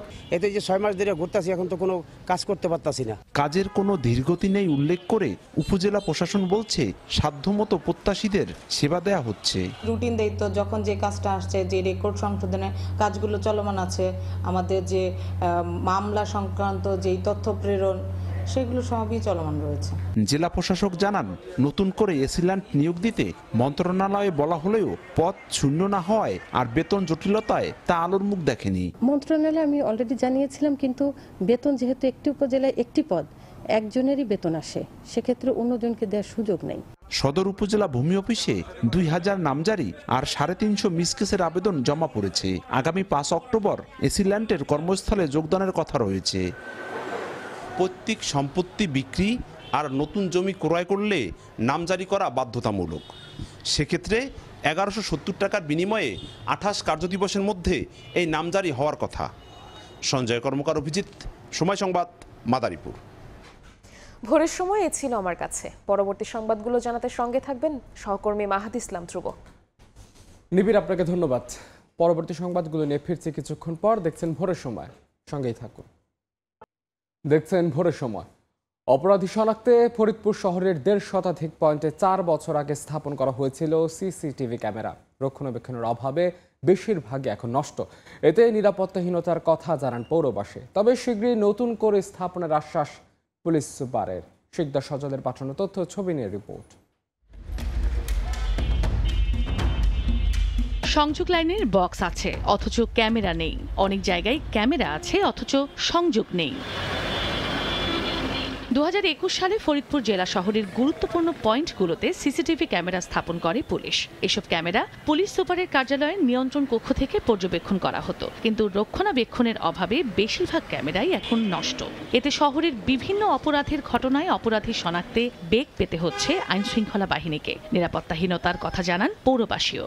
ফরিদপুর শহরে গুরুত্বপূর্ণ স্তরে 1.5 শতাধিক সিসি ক্যামেরা স্থাপন করা হয়েছিল। ক্যামেরাগুলো বর্তমান মানে অচল। যারা দায়িত্বরত অবস্থায় আছে না, এরা আসলে এই বিষয়গুলো তারা দেখতে পাচ্ছে না। সিসি ক্যামেরা বন্ধ থাকে তাহলে মানে অপরাধীদের কিন্তু অভয়ারণ্যে পরিণত হবে এই ফরিদপুর। খুব দ্রুততম সময়ে এই সিসি ক্যামেরাগুলো সারানো প্রয়োজন। ক্যামেরা রক্ষণাবেক্ষণে দীর্ঘদিন ধরে বরাদ্দ নেই জানিয়ে শিগগিরই নতুন করে স্থাপনের আশ্বাস পুলিশ সুপারের। এই মুহূর্তে আমাদের কাছে ক্যামেরা লাগানোর বাজেট নাই, তবে আমরা হেডকোয়ার্টারে ক্যামেরা চেয়েছি। সিদ্ধান্ত নেওয়া হয়েছে যে জেলা পরিষদ এবং পৌরসভা তাদের সহায়তায় আমাদের ফরিদপুরের মেইন যেই মোড়গুলো আছে সেগুলোতে নতুন করে সিসি ক্যামেরা বসানো হবে। 1.5 শতাধিক পয়েন্টে সিসিটিভি ক্যামেরা স্থাপন করে পুরো শহর নজরদারির আওতায় এনেছিল আইন শৃঙ্খলা বাহিনী। সময় সংবাদ, ফরিদপুর। শ্রেণীকক্ষ সংকটে পাঠদান ব্যাহত হচ্ছে টাঙ্গাইল সদরের মগরা উচ্চ বালিকা বিদ্যালয়। এ কারণে খোলা আকাশের নিচে চলছে কয়েকটি শ্রেণীর পাঠদান, নেই শৌচাগার ও সীমানা প্রাচীরও। দ্রুত সমস্যা সমাধানের দাবি শিক্ষক শিক্ষার্থীদের। আর বিদ্যালয় কর্তৃপক্ষ লিখিত আবেদন করলে সমাধানের উদ্যোগ নেবার আশ্বাস জেলা শিক্ষা কর্মকর্তার। কাদির তালুকদারের পাঠানো তথ্য ও রাশেদ খানের ছবি নিয়ে রিপোর্ট। খোলা আকাশের নিচে চলছে পাঠদান। পাশে টিনের তৈরি অবকাঠামো থাকলেও তা জরাজীর্ণ। টাঙ্গাইল সদরের মগরা উচ্চ বিদ্যালয়ে একটি একতলা, একটি দোতলা ও একটি টিনশেড ভবন রয়েছে। ভবনগুলোতে মোট 6টি কক্ষ থাকলেও তা শ্রেণী ও শিক্ষার্থীদের তুলনায় অপ্রতুল। শিক্ষক শিক্ষার্থীরা জানান, স্বাভাবিক একাডেমিক কার্যক্রমের জন্য আরও অন্তত 4টি শ্রেণীকক্ষ প্রয়োজন। বিদ্যালয়ে নেই শৌচাগার ও সীমানা প্রাচীর। আমাদের বিদ্যালয়ের ক্লাসরুমে অনেক সংকট, ক্লাসের অভাবে আমরা বাইরে ক্লাস করতে আসি। আমাদের বিদ্যালয়ে ওয়াশরুম নেই বললেই চলে, যার জন্য আমাদের অনেক ধরনের অসুবিধা হয়। হয়। 1974 সালে প্রতিষ্ঠার পর বিদ্যালয়টিতে মাত্র 2 দফা আধুনিকায়ন হয়েছে। বর্তমান পরিস্থিতিতে ব্যাহত হচ্ছে পাঠদান। একতলা ভবনটা যদি সম্প্রসারণ করা হতো আর কি, তাহলে আমাদের বাচ্চারা নিয়মিত ক্লাসটার সুযোগ পেত। মেয়েদের বাথরুম নাই, খুবই কষ্টে তারা যায়। অবকাঠামোগত অনেক ত্রুটি রয়েছে, যেমন ক্লাসরুমগুলো ভঙ্গুর। পুরাতন একটা ভবন আছে, সেটা জরাজীর্ণ অবস্থায় আছে, ক্লাস নেওয়া খুবই কষ্টকর। বিদ্যালয় কর্তৃপক্ষ লিখিত আবেদন করলে সমাধানের আশ্বাস জেলা শিক্ষা কর্মকর্তার। ভবন অথবা ওয়াশ ব্লক সেই বিষয়গুলি যদি আমার মাধ্যমে ওনারা যথাযথ কর্তৃপক্ষ বরাবর আবেদন করেন, তাহলে আমি সেটি অগ্রায়ন করব। মগরা উচ্চ বিদ্যালয়ের মোট শিক্ষার্থীর সংখ্যা 6 শতাধিক। 1975 সালে প্রতিষ্ঠানটি এমপিওভুক্ত করা হয়। সময় সংবাদ, টাঙ্গাইল। অপরিকল্পিত নগরায়নে বিপর্যস্ত রাজবাড়ী পৌর শহর। নিয়মের তোয়াক্কা না করে গড়ে উঠছে একের পর এক বহুতল ভবন। সবকিছুই চলছে খেয়াল খুশি মতো। বেশিরভাগ ভবনেই নেই অগ্নি নিরাপত্তা ও পার্কিং ব্যবস্থা। সড়ক দখল করে ভবন নির্মাণের ফলে সরু হয়ে যাচ্ছে সড়ক। ফলে প্রতিনিয়ত যানজট সহ নানা সমস্যায় জনদুর্ভোগ চরমে পৌঁছেছে। আশিকুর রহমানের রিপোর্ট। রাজবাড়ী পৌর শহরের টিনপট্টিতে নির্মাণ করা হচ্ছে 6 তলা এ ভবন। তবে নকশায় সড়ক থেকে 5 ফুট ফাঁকা রেখে ভবন নির্মাণের নির্দেশনা থাকলেও তা মানা হয়নি। সড়ক ঘেঁষেই গড়ে তোলা হচ্ছে ভবনটি। এছাড়া নকশা অনুযায়ী বেজমেন্ট ফ্লোর পার্কিং জোন হিসেবে ব্যবহার করার কথা থাকলেও সেখানে তৈরি করা হয়েছে গোডাউন। নেই কোনো অগ্নি নিরাপত্তা ব্যবস্থা। বিল্ডিং কোডের তোয়াক্কা না করে রাজবাড়ী শহরের অলিগলিতে মাথা তুলে দাঁড়িয়েছে এমন অসংখ্য বহুতল ভবন। পৌরসভা থেকে আবাসিক ভবনের অনুমোদন নিয়ে অনেক ভবনেই চালানো হচ্ছে বাণিজ্যিক কার্যক্রম। বিধি অমান্য করে গড়ে তোলা এসব ভবনে নেই অগ্নি নিরাপত্তা ও গাড়ি পার্কিংয়ের ব্যবস্থা। সড়কের জায়গা দখল করে ভবন নির্মাণ করায় সরু হয়ে যাচ্ছে সড়ক, বাড়ছে যানজট, দুর্বিষহ হয়ে উঠছে জনজীবন। বিল্ডিং কোড যেটা আছে সেটা মানা হচ্ছে না এবং রাস্তা না রেখেই তারা কাজকাম শুরু করছে। নতুন যে বিল্ডিং গুলা উঠতেছে অনুমোদন নিচ্ছে আসলে আবাসিক, কিন্তু দেখা যাচ্ছে যে বাণিজ্যিক ভাবে এরা ব্যবসা করছে। এই বহুতল ভবনগুলো নির্মাণের ক্ষেত্রে সাধারণত অগ্নি নির্বাপন ব্যবস্থা, তারপরে পার্কিং সুবিধা এইগুলো থাকার কথা, কিন্তু সাধারণত এইগুলোতে এই ধরনের কোনো সুবিধা বা এই ধরনের কোনো পদক্ষেপ নেওয়া হচ্ছে না। ঝুঁকিপূর্ণ এসব ভবন নিয়ে উদ্বিগ্ন ফায়ার সার্ভিস। ভবন নির্মাণের পূর্বে ফায়ার সার্ভিস সাথে আইন থাকা সত্ত্বেও সেফটি প্ল্যান গ্রহণ করেনি। বর্তমানে উদ্ধারকারী বড় গাড়ি ঢোকার জন্য বাজার ভিতরে কোনো প্রশস্ত রাস্তা নেই, আমাদের গাড়ি ঢোকা সম্ভব না। আর নকশা অমান্য করে বহুতল ভবন নির্মাণের বিষয়টি জানে পৌর কর্তৃপক্ষ। ব্যবস্থা নেয়ার দায়সারা জবাব নির্বাহী প্রকৌশলীর। একটা মার্কেট বা বহুতল ভবন হলে তার সামনে যে স্পেস রাখার কথা ড্রয়িং ডিজাইনে তারা ঠিকই শো করে, বাট বাস্তবায়ন করার সময় তারা এই নিয়ম কারণটা অনেকে মানে না, যেটা আমরা অচিরে অভিযান চালাবো। 12 বর্গ কিলোমিটার আয়তনের রাজবাড়ী পৌর শহরে প্রায় 80,000 মানুষের বসবাস। আশিকুর রহমান, সময় সংবাদ, রাজবাড়ী। মুন্সিগঞ্জের মীরকাদিম আড়তে রূপালী ইলিশের ঝিলিক। আশ্বিনের ভরা মৌসুমের ইলিশের স্বাদ নিতে উপচে পড়া ভিড়। আর নদী, নালা, খাল, বিলের তাজা মাছও উঠেছে হাটে। সেখানে আছেন রিপোর্টার নাসিরউদ্দিন উজ্জ্বল। সরাসরি যাচ্ছে তার কাছে। উজ্জ্বল, নদী তীরের এই হাটে রেকর্ড পরিমাণে ইলিশের সরবরাহ। চারিদিকে যে ইলিশের পসরা সাজানো হয়েছে সেই পসরা ঘিরে কিন্তু উপচে পড়া ভিড়, কারণ এক সপ্তাহ বাদেই 3 অক্টোবর থেকে কিন্তু এই যে অবরোধ শুরু হচ্ছে রাত্র 12টা থেকে, যেটি 4 তারিখ থেকে 25 অক্টোবর 22 দিন ধরে যে নদীতে সকল ধরনের মাছ ধরা নিষিদ্ধ থাকবে। এই মা ইলিশের প্রজনন কে অবাধ করবার জন্য সে কারণে কিন্তু অনেক ক্রেতা ইলিশের স্বাদ নিতে এসছেন এবং এত সরবরাহের পরেও কিন্তু মাছের দর এক সপ্তাহের ব্যবধানে মাত্র 100 টাকা কমেছে কেজিতে। এবং তারা বলছেন যে চাহিদা বেশি থাকবার কারণে যে ছুটির দিন বিভিন্ন প্রান্ত থেকে ক্রেতা এবং পাইকাররা যে এসছেন এবং তাদের যে চাহিদা এত বেশি যে সে কারণে এত সরবরাহের পরও কিন্তু তুলনামূলক দাম তেমন কমেনি। তবে ছোট ইলিশ বিক্রি হচ্ছে কিন্তু 400 টাকা কেজিতে এবং বিভিন্ন সাইজ যেগুলো 1 কেজির ইলিশ সেগুলো কিন্তু 1800-2000 টাকা বিক্রি হচ্ছে, আর যেগুলো 1.5 কেজি বা বড় ইলিশ সেগুলো কিন্তু বিক্রি হচ্ছে 2200 টাকায়। এবং আপনারা দেখছেন যে পুরো হাট জুড়ে যে মানুষের যে উপস্থিতি, সেখানে কিন্তু ইলিশের বাইরে অন্যান্য যে খাল বিলের যে তাজা মাছ সেগুলো এখানে সরবরাহ রয়েছে। তবে সব মাছেরই কিন্তু দাম একই রকম রয়েছে। এক সপ্তাহের ব্যবধানে তেমন কোনো পরিবর্তন আসেনি। শুধু ইলিশের দাম 100 টাকা কেজিতে হ্রাস পেয়েছে। এবং এই জেলায় কিন্তু প্রায় 1000 মেট্রিক টন ইলিশ উৎপাদন হয়। এবং এখানকার যে পদ্মা এবং মেঘনার সুস্বাদু ইলিশ ঘিরে কিন্তু এখানে ইলিশের অনেক বড় হাব রয়েছে। তবে এবার যে মাটি অবৈধভাবে বালু উত্তোলন নদীতে এবং যে কারেন্ট জালের দাপট সহ অন্যান্য অবৈধ জাল রয়েছে, সেগুলোর কারণে কিন্তু নদীতে মাইলিশের যে অবাধ বিচরণ, সেই বিচরণ কিন্তু বিঘ্নিত হওয়ার আশঙ্কা রয়েছে।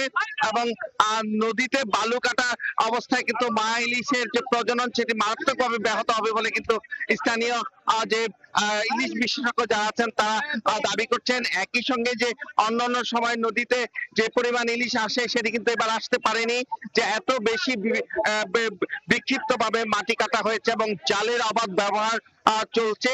এবং সে কারণে কিন্তু এবার ইলিশ সুরক্ষার ক্ষেত্রে কঠোর ভূমিকার কথা বলছেন। এবং এখানকার যে আড়তটি রয়েছে সেখানে কিন্তু যে ধরনের জেলেরা আসছেন তারা বলছেন যে নদীতে কিন্তু এরই মধ্যে ইলিশ পাওয়া যাচ্ছে, তবে সেটি আকারে ছোট। তবে দু একদিনের মধ্যে কিন্তু বড় ইলিশও নদীতে প্রবেশ করবে। এবং সে কারণে কিন্তু পদ্মা, মেঘনা এবং এই নদী অববাহিকাগুলোকে সুরক্ষার দাবি তারা জানিয়েছেন। আর এই হাটে কিন্তু এটি শতাব্দীর প্রাচীন হাট। এই অঞ্চলের বৃহৎ হাটটিতে 2 থেকে 3 ঘন্টায় কিন্তু কোটি টাকার মাছ বিক্রি হয়। সে অনুযায়ী কিন্তু এই বাজারে যে যোগাযোগ ব্যবস্থা সেটা কিন্তু যথাযথ নয় বলে আরো তারা অভিযোগ করেছেন। তো এই ছিল মুন্সিগঞ্জের মীরকাদিম মাছের হাট থেকে সবশেষ। সরাসরি যুক্ত ছিলাম মুন্সিগঞ্জের মীরকাদিম মাছের আড়তে, জানছিলাম মাছ বেচাকেনা সবশেষ খবরাখবর। ডিজিটাল ব্যাংকিং এর যত অপরাধ তার 90% হয় প্রথম সারির মোবাইল ব্যাংকিং এর মাধ্যমে। এই কারণে দ্রুত বর্ধনশীল এই খাতকে নিরাপদ করার তাগিদ ব্যাংক সংশ্লিষ্টদের। মোবাইল ও ডিজিটাল নিরাপত্তা নিশ্চিত করলে দারিদ্রতা বিমোচন ও প্রান্তিকের ক্ষমতায়ন দ্রুত সম্ভব বলে মনে করেন ব্যবসায়ীরা। 2011 সালে শুরু হওয়া মোবাইল ব্যাংকিং সার্ভিস এখন ব্যবহার করছে দেশের 54% মানুষ, আর ইন্টারনেট ব্যাংকিং করেন 44%। তবে গ্রাম ও প্রান্তিকের মানুষ অধিকাংশই এজেন্ট ব্যাংকিং এর উপর নির্ভরশীল, যাদের ডিজিটাল ব্যাংকিং এর আওতায় আনা গেলে গতি পাবে অর্থনীতি। তবে সেখানে নিরাপত্তা অন্যতম প্রশ্ন বলে মনে করে নিয়ন্ত্রক প্রতিষ্ঠান, ব্যবসায়ী ও আইনশৃঙ্খলা বাহিনী। যত ধরনের প্রতারণা হচ্ছে এর 90% হচ্ছে এই বিকাশের মাধ্যমে। কাউন্টার সিকিউরিটি এটাও কিন্তু আপনাকে দিতে হবে। আমরা বলছি অনেক সময়, যেমন বিকাশকে বলছি যে আপনি 6 মাস পর পর কাস্টমারে রিনিউ করেন, 3 মাস পর পর করেন। ডিসিসিআই আয়োজিত এক আলোচনায় নারীর ক্ষমতায়ন ও দারিদ্রতা নিরসনে মোবাইল ব্যাংকিং এর গুরুত্ব তুলে ধরেন আলোচকরা। সম্ভাবনাময় খাতটি ব্যবস্থাপনাগত ত্রুটি দূর করার পরামর্শ উঠে আসে বৈঠকে। ডিজিটাল সার্ভিসকে আরও সাশ্রয়ী করতে হবে, ফাইন্যান্সিয়াল ও ডিজিটাল লিটারেসি বাড়াতে হবে এবং কনজিউমার প্রোটেকশন ও সাইবার সিকিউরিটি শক্তিশালী করতে হবে। ব্যাংকিং সিস্টেমে যত ফ্রড হয়েছে আপনি খেয়াল করে দেখবেন ডিজিটাল ট্রানজ্যাকশনের ফ্রডের পরিমাণ অনেক কম, কিন্তু ফ্রড হয়েছে আমাদের ম্যানেজমেন্ট ফেলিয়ারের কারণে। সামষ্টিক অর্থনীতির স্বার্থে ফিনান্সিয়াল ইনক্লুশনে গুরুত্ব দেওয়া হচ্ছে জানিয়ে বাংলাদেশ ব্যাংকের নির্বাহী পরিচালক জানান, ডিজিটাল ব্যাংকিংয়ে গ্রাহকের নিরাপত্তায় ভেরিফিকেশনে এনআইডির পরীক্ষার সুযোগ থাকতে হবে, এতে করের হারও বাড়বে। এই যে মার্চেন্ট যারা ছোট ছোট বিজনেস করেন তাদের কোনো ফাইন্যান্সিয়াল ইনক্লুশন, তাদের কোনো স্মার্ট ডিজিটাল কিচ্ছু নাই, তারা ক্যাশ ইউজ করে কেন? ট্যাক্স ফাঁকি দেওয়ার জন্য। সত্যি কথা বলতেছি আর কি। এই জিনিসটা অ্যাড্রেস করতে হবে। এছাড়া সরকার ও নিয়ন্ত্রক প্রতিষ্ঠানগুলোকে একসঙ্গে কাজ করার পাশাপাশি ব্যাংকগুলোর প্রযুক্তি নিরাপত্তা বাড়ানোর উপর জোর দেন আলোচকরা। Huge trust deficit. Selia Sultana, Somoy Songbad, Dhaka. শ্রমিকদের স্বার্থ রক্ষার্থে ট্রেড ইউনিয়নগুলোকে রাজনৈতিক আকাঙ্ক্ষার ঊর্ধ্বে উঠে কাজ করতে হবে এমন মন্তব্য করেছেন পরিবেশ, বন ও জলবায়ু উপদেষ্টা সৈয়দা রিজওয়ানা হাসান। বৃহস্পতিবার সন্ধ্যায় রাজধানীর হোটেল ওয়েস্টিন এক সেমিনারে কথা বলেন তিনি। উপদেষ্টা বলেন, কৃষক শ্রমিকদের অধিকার আদায় করে তাদের স্বার্থ সুরক্ষায় সামাজিক সুরক্ষা বলয় ও রাষ্ট্রীয় সুরক্ষার বলয়ের সমন্বয় করতে হবে। দেশের কৃষকদের উন্নয়নের সহজ শর্তে ঋণ ও সেচ ব্যবস্থাকে জোরদার করার ব্যাপারেও গুরুত্ব আরোপ করেন তিনি। এ সময় মালিকের মর্জি মতো শ্রমিক ছাঁটাইয়ের রীতি থেকে বেরিয়ে আসার আহ্বানও জানান উপদেষ্টা সৈয়দা রিজওয়ানা।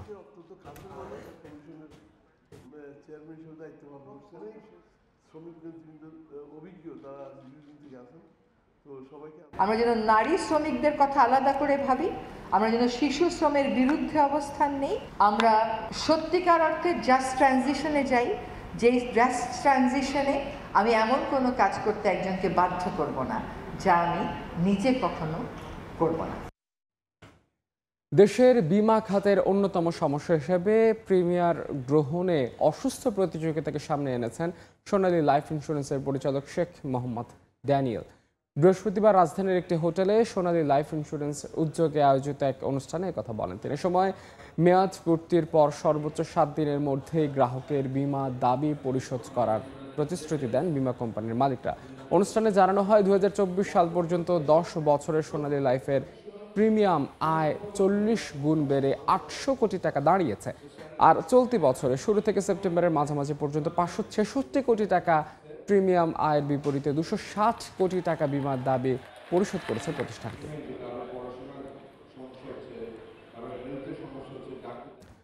প্রতি বছরই চাকরির বাজারে নতুন নতুন সুযোগ তৈরি হচ্ছে, কিন্তু দক্ষতা না থাকার কারণে অনেকে ছিটকে পড়ে যায়। বৃহস্পতিবার সকালে চীন মৈত্রী সম্মেলন কেন্দ্রে উদ্বোধনী অনুষ্ঠানে এমন মন্তব্য করেন বক্তারা। অনুষ্ঠানে প্রবাসী কল্যাণ মন্ত্রণালয়ের সিনিয়র সচিব নিয়ামুল উল্লাহ ভূঁইয়া বলেন, দালালের খপ্পরে পড়ে অনেক বিদেশগামী নিঃস্ব হয়েছেন। ক্যাবের সভাপতি বলেন, সরকারের 30 থেকে 35টা মন্ত্রণালয় থাকার পরও আইন প্রণয়নকারীরা এখনও চাকরির বাজারে চাহিদা ঠিক করতে পারেননি। বক্তারা আরও বলেন, শিল্প কারখানা, গ্যাস সংকটে প্রতিনিয়ত বন্ধ হচ্ছে প্রতিষ্ঠান। এভাবে বন্ধ হতে থাকলে চাকরির বাজার আরও ছোট হবে।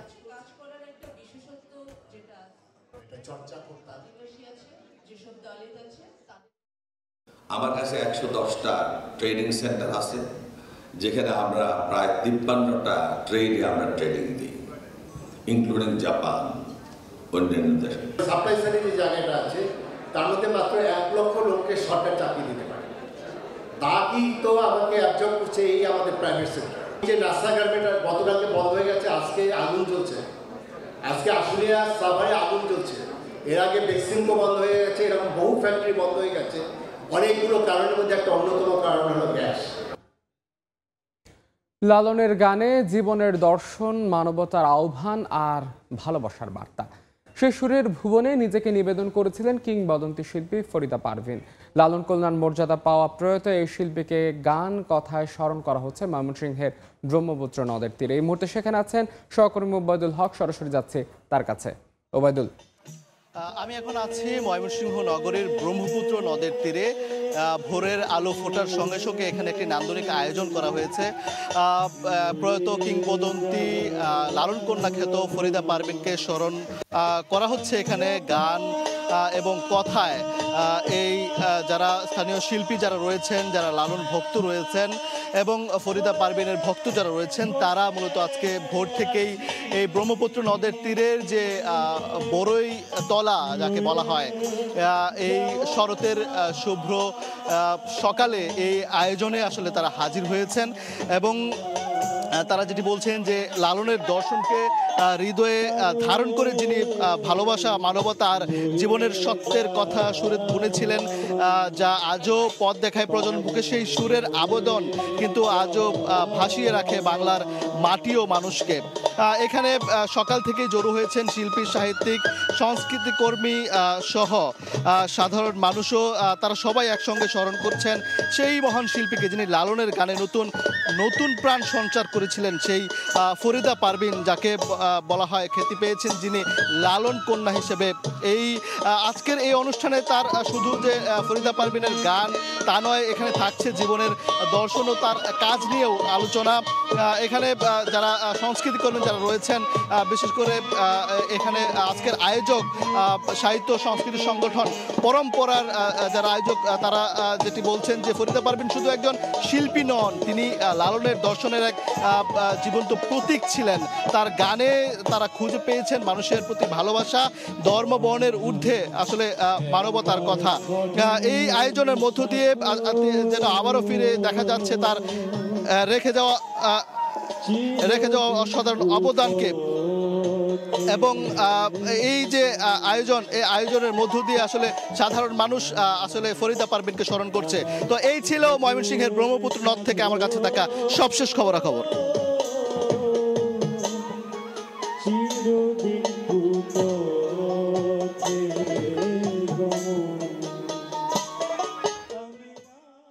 প্রয়াত শিল্পী ফরিদা পারভিনকে স্মরণে ময়মনসিংহে আয়োজিত হয়েছে গান ও কবিতার আসর। সরাসরি যুক্ত ছিলাম সেখানে। পর্যটন ও টেকসই রূপান্তর প্রতিপাদ্যকে সামনে রেখে আগামী 27 সেপ্টেম্বর বিশ্বব্যাপী পালিত হবে পর্যটন দিবস। বাংলাদেশ দিবসটি পালন ও অর্থবহ করতে সংবাদ সম্মেলন হয়েছে চট্টগ্রামে। বৃহস্পতিবার দুপুরে হোটেল আগ্রাবাদের মিনি কনফারেন্সে সংবাদ সম্মেলন করে প্রতিষ্ঠানের ব্যবস্থাপনা পরিচালক মোহাম্মদ হাকিম আলী বলেন, সারা দেশের পর্যটন কেন্দ্রগুলো পরতে পরতে লুকিয়ে আছে সৌন্দর্য। এশিয়ার পর্যটন নির্ভর দেশগুলোর কথা উল্লেখ করে তিনি বলেন, পর্যটন শিল্পের উপর ভর করে দেশে গড়ে উঠেছে অর্থনীতি। চট্টগ্রামের পর্যটন পাহাড়, সমতল, সমুদ্র, নদীর অপূর্ব সম্মেলনের আখ্যা দিয়ে তিনি তুলে ধরেন এ খাতের সম্ভাবনা। দেশের পর্যটন কেন্দ্রগুলোকে দেশি বিদেশি পর্যটকদের কাছে আকর্ষণীয়ভাবে তুলে ধরতে গণমাধ্যমের প্রতি আহ্বানও জানান হোটেল আগ্রাবাদের ব্যবস্থাপনা পরিচালক মোহাম্মদ হাকিম আলী।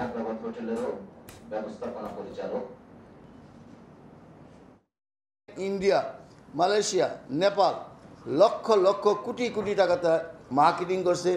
পজিটিভ জার্নালিস্টদের সাথে মেইন ইম্পর্টেন্ট হচ্ছে জার্নালিস্ট, মেইন হচ্ছে সাংবাদিক, তারা পজিটিভ লেখক আসবে। এখন দেখেন নেপাল, আপনারা দেখলেন কি বিশাল গণ্ডগোল, ইউ উইল নট বিলিভ 3 দিন পরে তারা কি পজিটিভ মেল পাঠাচ্ছে, কি পজিটিভ ভিডিও পাঠাচ্ছে, সব everything normal, no problem, as if কোনো কিছু হয় নাই।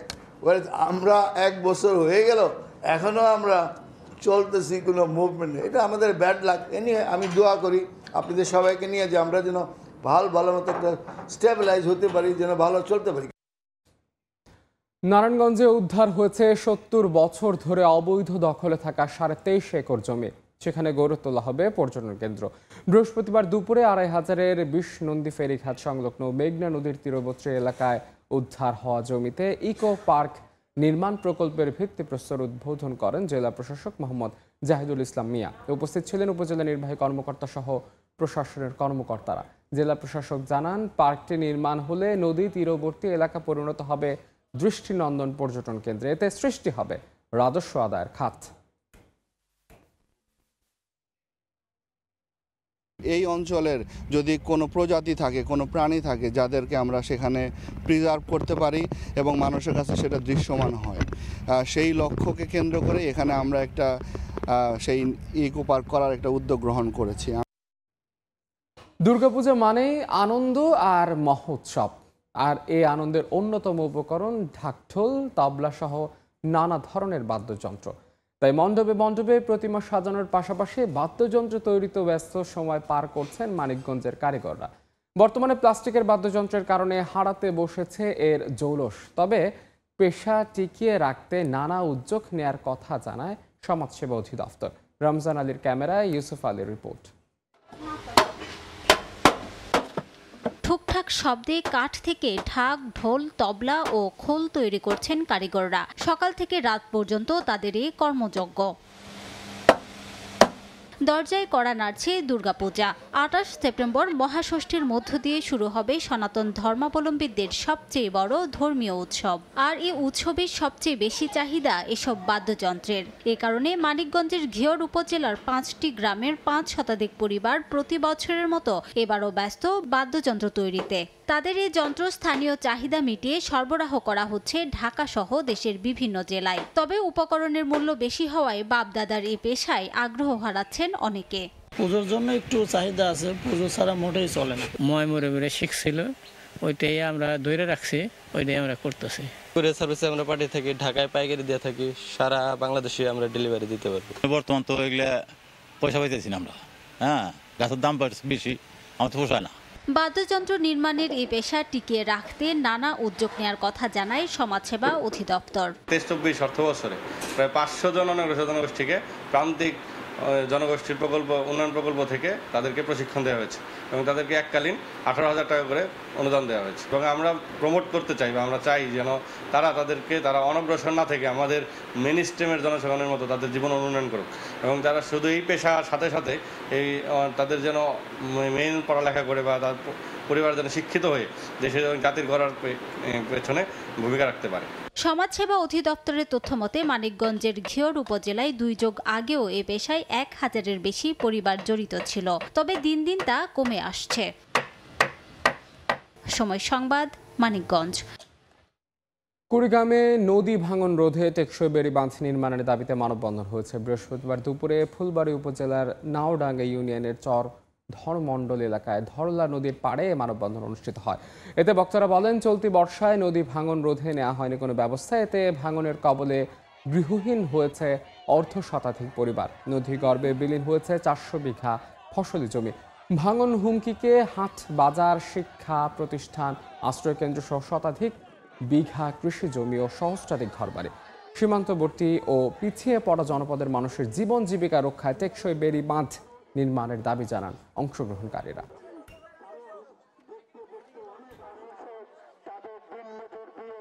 আমাদের সন্তানরা কি আমাদের মতো এরকম পানিতে ভাসমান না থাকবে? তারা কি উজ্জ্বল ভবিষ্যৎ কখনো দেখবে না? প্রায় 300 থেকে 400 বাড়ি নদীগর্ভে আজকে বিলীন হয়ে গেছে। এই নদী ভাঙন রোধে এখানে আর কোনো স্কুল কলেজ নেই।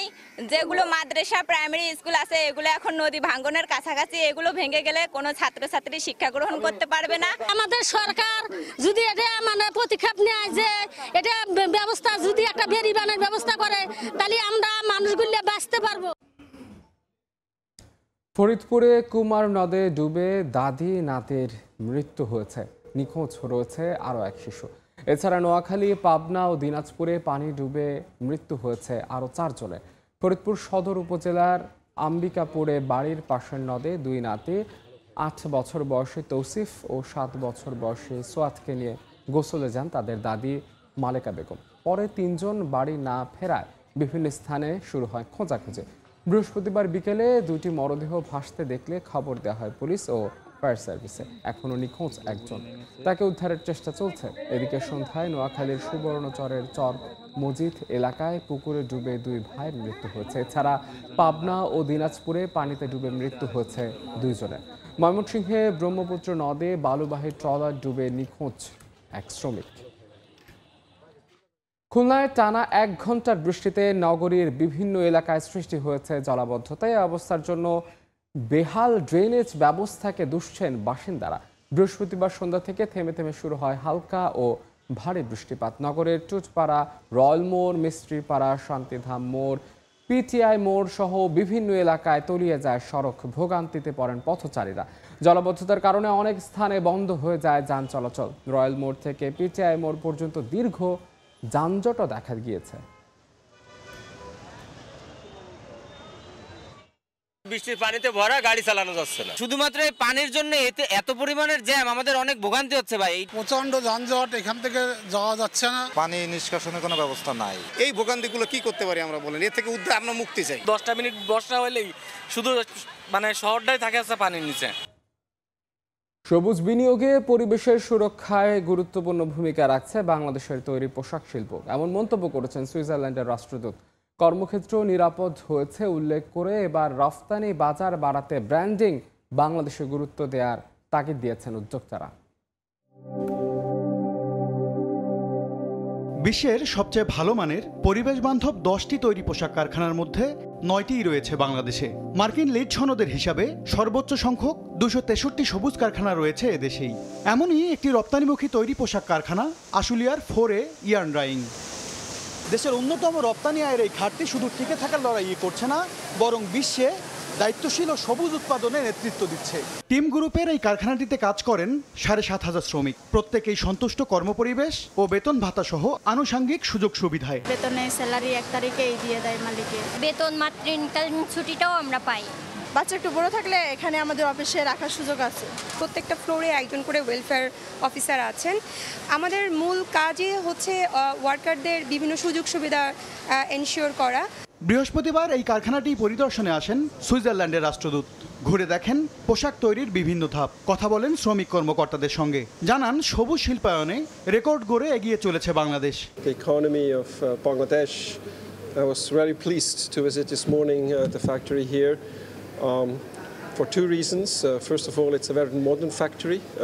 I was impressed by what I saw, and then of course also because this factory is producing for brands in Switzerland. How you can combine business success with sustainable development. 4A dyeing কর্তৃপক্ষ জানায় Switzerland সহ ইউরোপে চীন নির্ভরতা কমিয়ে বাংলাদেশি পণ্যের বাজার বাড়াতে দরকার মেড ইন বাংলাদেশের ব্র্যান্ডিং। আজ পর্যন্ত কোনো কাস্টমার আমাদেরকে ছেড়ে যায় নাই because of our service, delivery, quality and everything. তৈরি পোশাক সহ বাংলাদেশের শীর্ষ রপ্তানি গন্তব্য ইউরোপ, যে বাজার থেকে আসে মোট পণ্য রপ্তানি আয়ের অর্ধেকের বেশি। MS আরিফিন, সময় সংবাদ, ঢাকা। দেশের বাইরের খবর।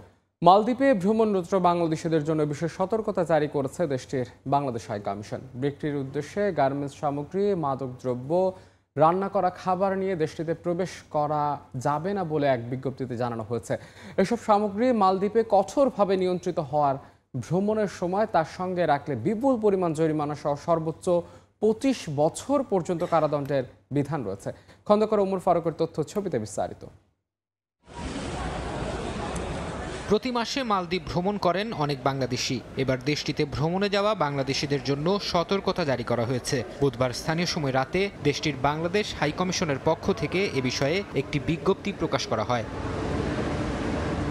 মালদ্বীপের ভ্রমণের সময় বিক্রির উদ্দেশ্যে গার্মেন্টস সামগ্রী, মাদকদ্রব্য কিংবা রান্না করা খাবার বহন করা থেকে বিরত থাকতে বলা হয়েছে বিজ্ঞপ্তিতে। এসব সামগ্রী দেশটিতে কঠোরভাবে নিয়ন্ত্রিত হওয়ায় ভ্রমণের সময় তার সঙ্গে রাখলে বিপুল পরিমাণ জরিমানার পাশাপাশি সর্বোচ্চ 25 বছর পর্যন্ত কারাদণ্ডের বিধান রয়েছে।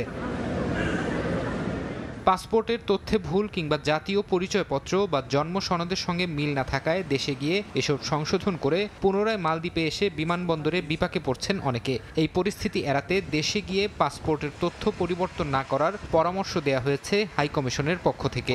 যখন আপনারা বাংলাদেশ থেকে মালদ্বীপে আসবেন, এখানকার এয়ারপোর্টের কিছু বিধিনিষেধ রয়েছে বা এখানকার যে আইন কানুন যেগুলো রয়েছে সেগুলো আপনাদেরকে জানতে হবে এবং সেগুলো মেনে চলতে হবে। বিড়ি, সিগারেট বা তামাক জাতীয় যে পণ্যগুলি আছে সেগুলো আপনারা আনবেন না। এটি যদি আপনারা নিয়ে আসেন তাহলে এখানে অধিক পরিমাণে আপনারা কিন্তু জরিমানা এবং অন্যান্য শাস্তির আওতায় চলে আসবেন। নিজেদের নিরাপত্তা নিশ্চিতের পাশাপাশি দেশের সুনাম রক্ষায় মালদ্বীপ ভ্রমণে দায়িত্বশীল আচরণ করার অনুরোধ করেছে হাই কমিশন। সময় সংবাদ, মালদ্বীপ। সৌদি আরবের জেদ্দায় শুরু হয়েছে তৃতীয় Saudi fashion and text expo. চলবে 25 থেকে 28 সেপ্টেম্বর পর্যন্ত।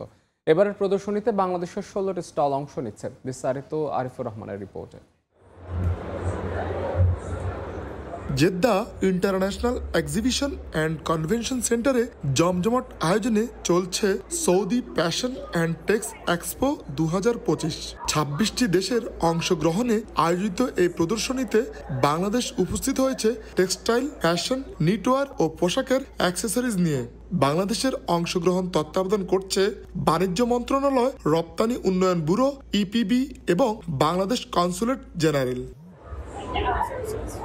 বাংলাদেশের লক্ষ্য সৌদি আরব সহ মধ্যপ্রাচ্যের বাজারে পোশাক রপ্তানি আরো বৃদ্ধি করা এবং দুই দেশের মধ্যে বাণিজ্যিক সম্পর্ক জোরদার করা। আমার জানা মতে 16টি কোম্পানি বাংলাদেশ থেকে সেখানে জয়েন করেছে। এতে একটা মেলবন্ধন সৃষ্টি হয়েছে। জেদ্দাতে অবস্থিত শুধুমাত্র বাংলাদেশি নয়, আরও যারা আছেন বিভিন্ন কান্ট্রির লোকজন, তারা সবাই আসতেছেন, দেখতেছেন। বাণিজ্য মন্ত্রণালয় থেকে সবসময় চেষ্টা করছি আরো নতুন নতুন প্রোডাক্ট আমাদের এক্সপোর্ট এতে পারুক, আরো এক্সপোর্টে যাক। সেই সব পণ্যগুলো আপনারা মানে এখানে যেন আরো সুযোগটা তৈরি হয়। এই মেলার মাধ্যমে হয়তো সেই ধরনের কানেকশনগুলো তারা পাবে, ব্যবসায়ীরা পাবে, আরো সুযোগ তৈরি হবে। এই এক্সপো নতুন ক্রেতা ও ব্যবসায়িক অংশীদার খোঁজার পাশাপাশি বাংলাদেশের পরিবেশ বান্ধব ও টেকসই পোশাক প্রদর্শনের সুযোগ এনে দেবে বলে মনে করছেন প্রবাসী বাংলাদেশিরা। বাংলাদেশের যে সমস্ত বড় বড় চেইন গ্রুপ অফ কোম্পানি রয়েছেন, আপনারা ব্র্যান্ডের মাধ্যমে মিডল ইস্টে আপনারা চেষ্টা করেন বাংলাদেশকে তুলে ধরার জন্য। এখানে প্রবাসী যে ব্যবসায়ীরা আছেন তাদের কাছ থেকে আমরা যদি বায়ারদের ইনফরমেশন পাই এবং আমাদের যদি দ্বিপাক্ষিক বাণিজ্যিক সম্পর্ক আরো বৃদ্ধি পায়, এই প্রত্যাশা এই মেলার মাধ্যমে। আমাদের গার্মেন্টস ফ্যাক্টরির সব রকমের ক্যাপাসিটি আছে হাই এন্ডের প্রোডাক্ট তৈরি করার জন্য, আমাদের সেই সক্ষমতা রয়েছে। সুতরাং আমরা সৌদি ভাইদের মাধ্যমে সৌদিদের কাছে যে ব্যবসায়ীরা রয়েছেন এবং তাদেরকে এই মেসেজ কনভে করবেন যে বাংলাদেশের স্টল এখানে আছে, তোমরা দয়া করে এখানে ভিজিট করো। বাংলাদেশ এর মধ্যে বিশ্বের অন্যতম প্রধান পোশাক রপ্তানিকারক দেশ হিসেবে অবস্থান তৈরি করেছে। প্রতিযোগিতামূলক দাম ও উচ্চ মানের কারণে আন্তর্জাতিক বাজারে বাংলাদেশি পোশাকের চাহিদা ব্যাপক। জেদ্দায় আয়োজিত এই আন্তর্জাতিক প্রদর্শনী চলবে 28 সেপ্টেম্বর পর্যন্ত। বাংলাদেশ প্যাভিলিয়ন ইতিমধ্যেই সৌদি ব্যবসায়ীদের দৃষ্টি আকর্ষণ করেছে। আরিফুর রহমান, সময় সংবাদ, সৌদি আরব। আকস্মিক বৃষ্টি প্রথমে আতঙ্ক তৈরি করলেও শেষ পর্যন্ত তৃতীয়ার দুপুরের পর থেকে কলকাতার মণ্ডপগুলোতে উপচে পড়া ভিড় চোখে পড়ে।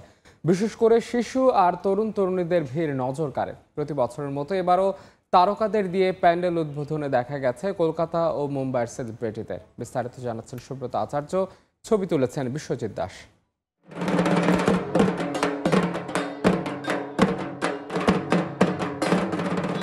দেবীপক্ষের সূচনা হয়েছে ২১ সেপ্টেম্বর। সেই হিসেবে বৃহস্পতিবার তৃতীয়াতেই শহরের বিভিন্ন মণ্ডপে দর্শনার্থীর ঢল নামে। সাধারণত পঞ্চমীর বিকেল থেকেই কলকাতার প্যান্ডেলে ভিড় বাড়তে থাকলেও এবছর ছিল ব্যতিক্রম। প্রবল বৃষ্টির কারণে ঠাকুর দেখা থেকে বঞ্চিত হবার আশঙ্কা দেখা দিয়েছিল, তাই আগেভাগেই ভিড় জমালেন উৎসুক দর্শনার্থীরা। গেল সোমবার গভীর রাতে প্রায় ৫ ঘন্টা ধরে মেঘভাঙা বৃষ্টিতে শহরের অধিকাংশ এলাকায় ডুবে যায়। আরও কয়েকদিন প্রবল বর্ষণ হতে পারে পূর্বাভাস দিয়েছে আলিপুর আবহাওয়া দপ্তর। আর সেই ভরসাহীন আবহাওয়ার মধ্যেও মণ্ডপে মণ্ডপে ঠাকুর দেখার উচ্ছ্বাস একটুও কমেনি।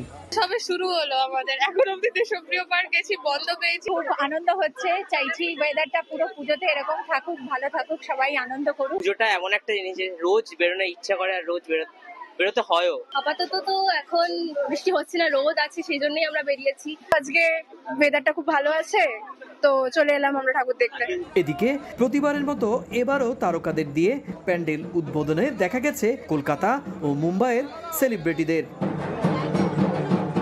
পূজা আয়োজকরা বলছেন বৃষ্টি সামান্য বিঘ্ন ঘটালেও আয়োজন থেমে নেই। ফোরাম ফর দুর্গা উৎসব কমিটির হিসেব অনুযায়ী শুধু কলকাতাতেই প্রায় ৩,০০০ মণ্ডপে পূজার আয়োজন চলছে।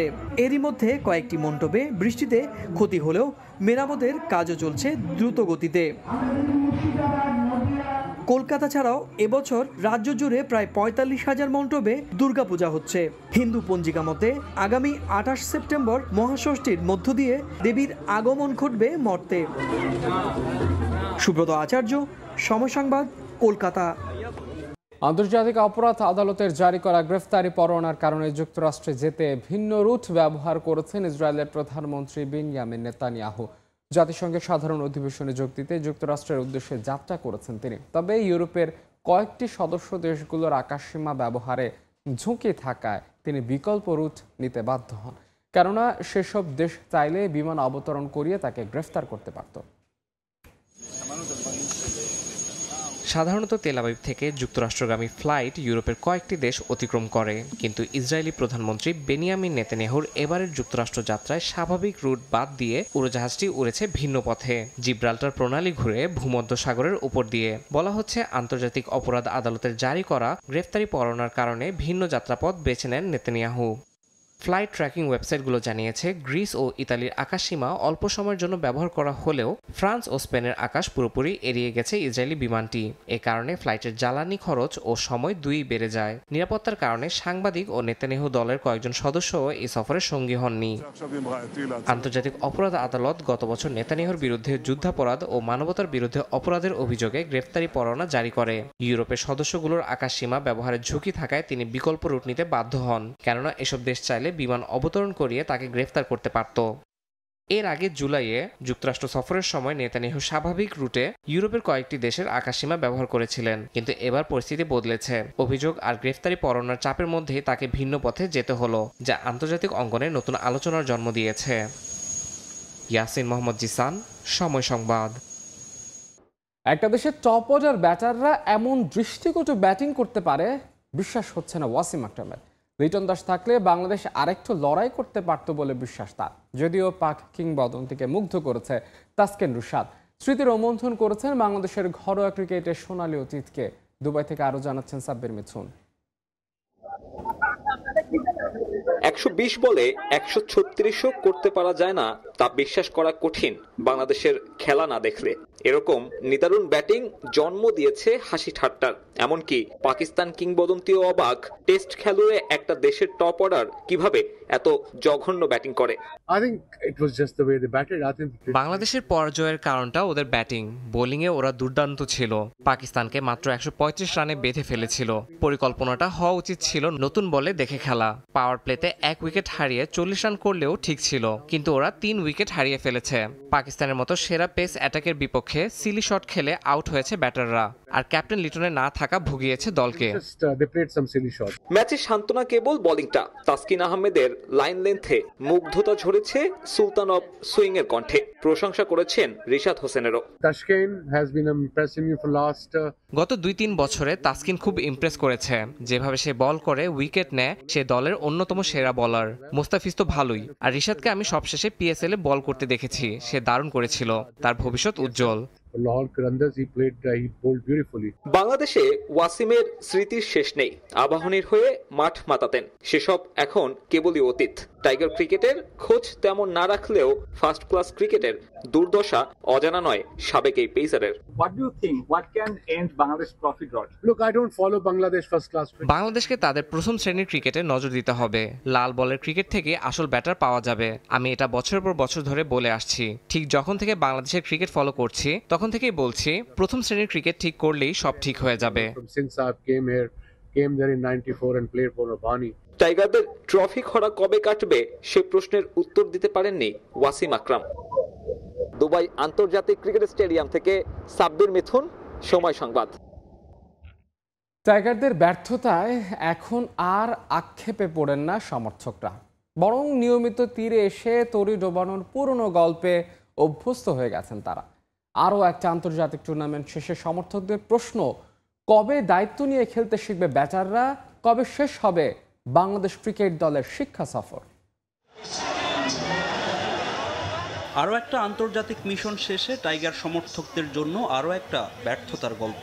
তবে এখন আর কোনো টুর্নামেন্ট কিংবা নির্দিষ্ট কোনো ম্যাচ ঘিরে তেমন একটা আক্ষেপ থাকে না সমর্থকদের, কারণ টাইগারদের তীরে এসে তরি ডোবানো বা খুব কম ব্যবধানে ম্যাচ হারা নতুন নয়। এসবের রীতিমতো অভ্যস্ত হয়ে গেছেন সমর্থকরা। 3 বলে যখন 2 রান দরকার, তখনও যেহেতু হেরে গেছে, তাহলে আমি বলতে পারি যে এটা অনেক জন্য যে 136 রান। আদার্স কোনো কান্ট্রিতে মানুষ এত জানে যে কিভাবে তীরে এসে তরি ডুবাইতে হয়, এটা বাংলাদেশের পক্ষেই সম্ভব। এখন যে স্বপ্ন দেখতেছি, ভবিষ্যতে আর আমরা স্বপ্ন দেখবো না, ঠিক আছে? ওনারা থাকুক, আমরা থাকবো। আমরা দরকার হলে নতুন একটা টিম দরকার হলে আমরা বের করে ছাড়বো ইনশাল্লাহ। এশিয়া কাপে বাংলাদেশ পাকিস্তানের অলিখিত সেমিফাইনাল ম্যাচ নিয়ে শুরুতে সমর্থকদের প্রত্যাশা আকাশচুম্বী হলেও মুহূর্তেই সমর্থকদের সেই অলিক স্বপ্ন ভাঙান টাইগার ব্যাটাররা। ব্যাটিং ব্যর্থতা, ক্যাচ মিসের ম্যাচে জাকের মেহেদিদের নিয়ে সমর্থকদের অভিযোগের ফিরিস্তিটাও বেশ লম্বা। ক্যাচ মিস যদিও ভুগায়, তারপরে তো তার একটা ভালো একটা অ্যামাউন্টের ভিতরে আগে আটকাইতে পারছে, কিন্তু তারপরে যে ব্যাটিং লাইন আপটা সবচেয়ে খারাপ করছে। তাদের ওপিনিয়ন ভালো না, তাদের ম্যানগুলো ভালো না, তারা একটা ম্যানও ভালো খেলতে পারে না। নুরুল, জাকির মনে হচ্ছে যে তারা ছেড়ে দিয়েছে ম্যাচ, সেই জায়গায় আমরা অনেক গুড আন্ডার প্রেসারে পড়ে ম্যাচটা আর বের করতে পারি না। হারের জন্য কম বেশি সবারই দায়বদ্ধতা থাকে, তো আজকে অবশ্যই ব্যাটিং লাইন আপ একটু খারাপ হয়েছে, আর দিন শেষে আমাদের মতো দর্শকদের জন্য হতাশা নিয়ে বাড়ি ফেরা। দেশের ক্রিকেট ভক্তদের এখন একটাই প্রশ্ন, কবে শিখবে টাইগাররা, কবে শেষ হবে বাংলাদেশ ক্রিকেট দলের শিক্ষা সফর। এই যে প্রত্যেকটা টুর্নামেন্টে যেভাবে হারতেছে, হারা পরে যে শিক্ষাটা নেওয়া দরকার সেই শিক্ষাটা কখনো নিচ্ছে না, মানে তাদের শিক্ষা সফর কখনো শেষ হবে না। বাংলাদেশ একটা জেতা ম্যাচকে এই ব্যাটসম্যানরাই হারাইছে, এটার জবাব দিতে হবে জনগণকে। অনেক আশা ভরসা নিয়ে দেশের বিভিন্ন প্রান্তে বড় পর্দায় টাইগারদের খেলা দেখেছেন সমর্থকরা, তবে দিন শেষে ব্যর্থতার গল্প নিয়ে বাড়ি ফিরতে হয়েছে তাদের। ফাহিম ইসলাম, সময় সংবাদ, ঢাকা। 2025-এ সব দলের ট্রফি খরা কাটলেও ব্যতিক্রমী বাংলাদেশ।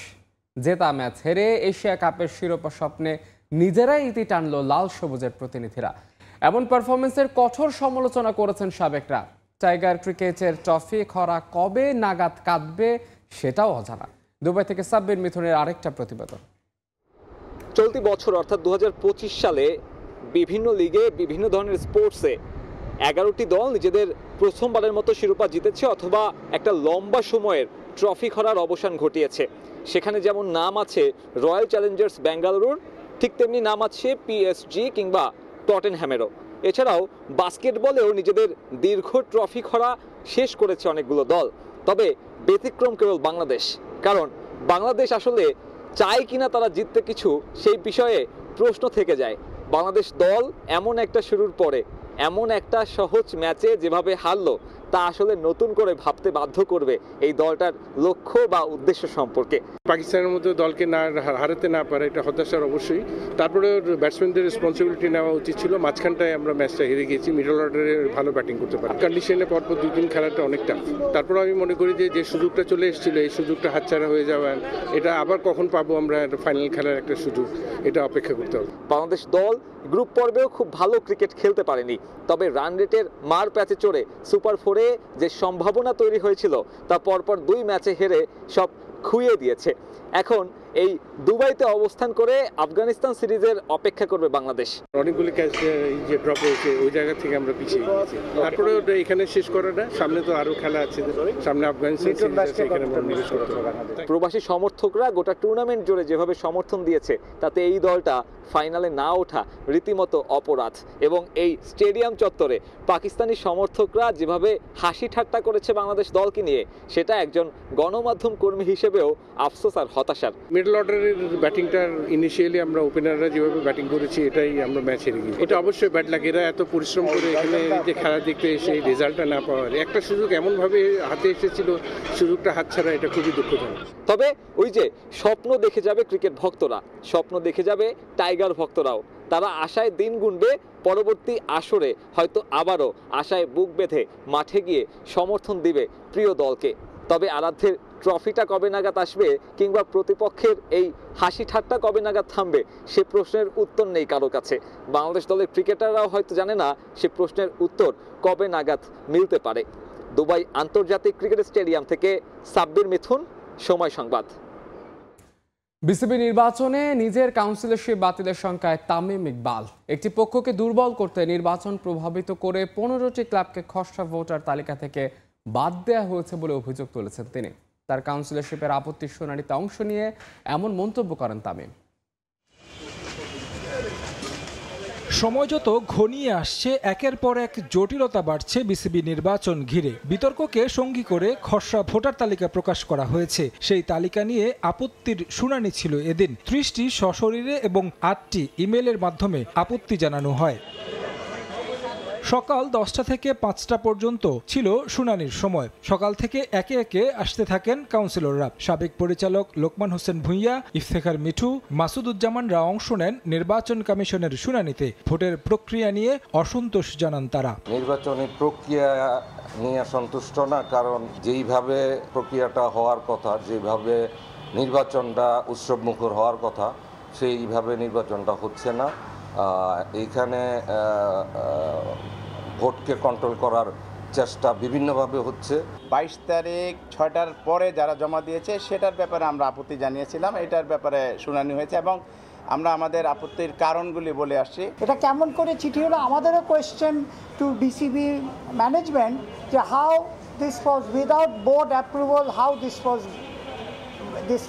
আপত্তি এসেছিল তামিম ইকবালের কাউন্সিলরশিপ নিয়েও, তবে নির্বাচন কমিশন সেই আপত্তি আমলে নেয়নি। কমিশনের সঙ্গে কথা বলেছেন 15 ক্লাবকে খসড়া তালিকা থেকে বাতিলের বিষয় নিয়েও। শঙ্কায় আছেন নিজের কাউন্সিলরশিপ নিয়েও। এই জিনিসগুলো কেন করা হচ্ছে এটা আপনাদেরকে কাউকে আমার বলার দরকার নেই।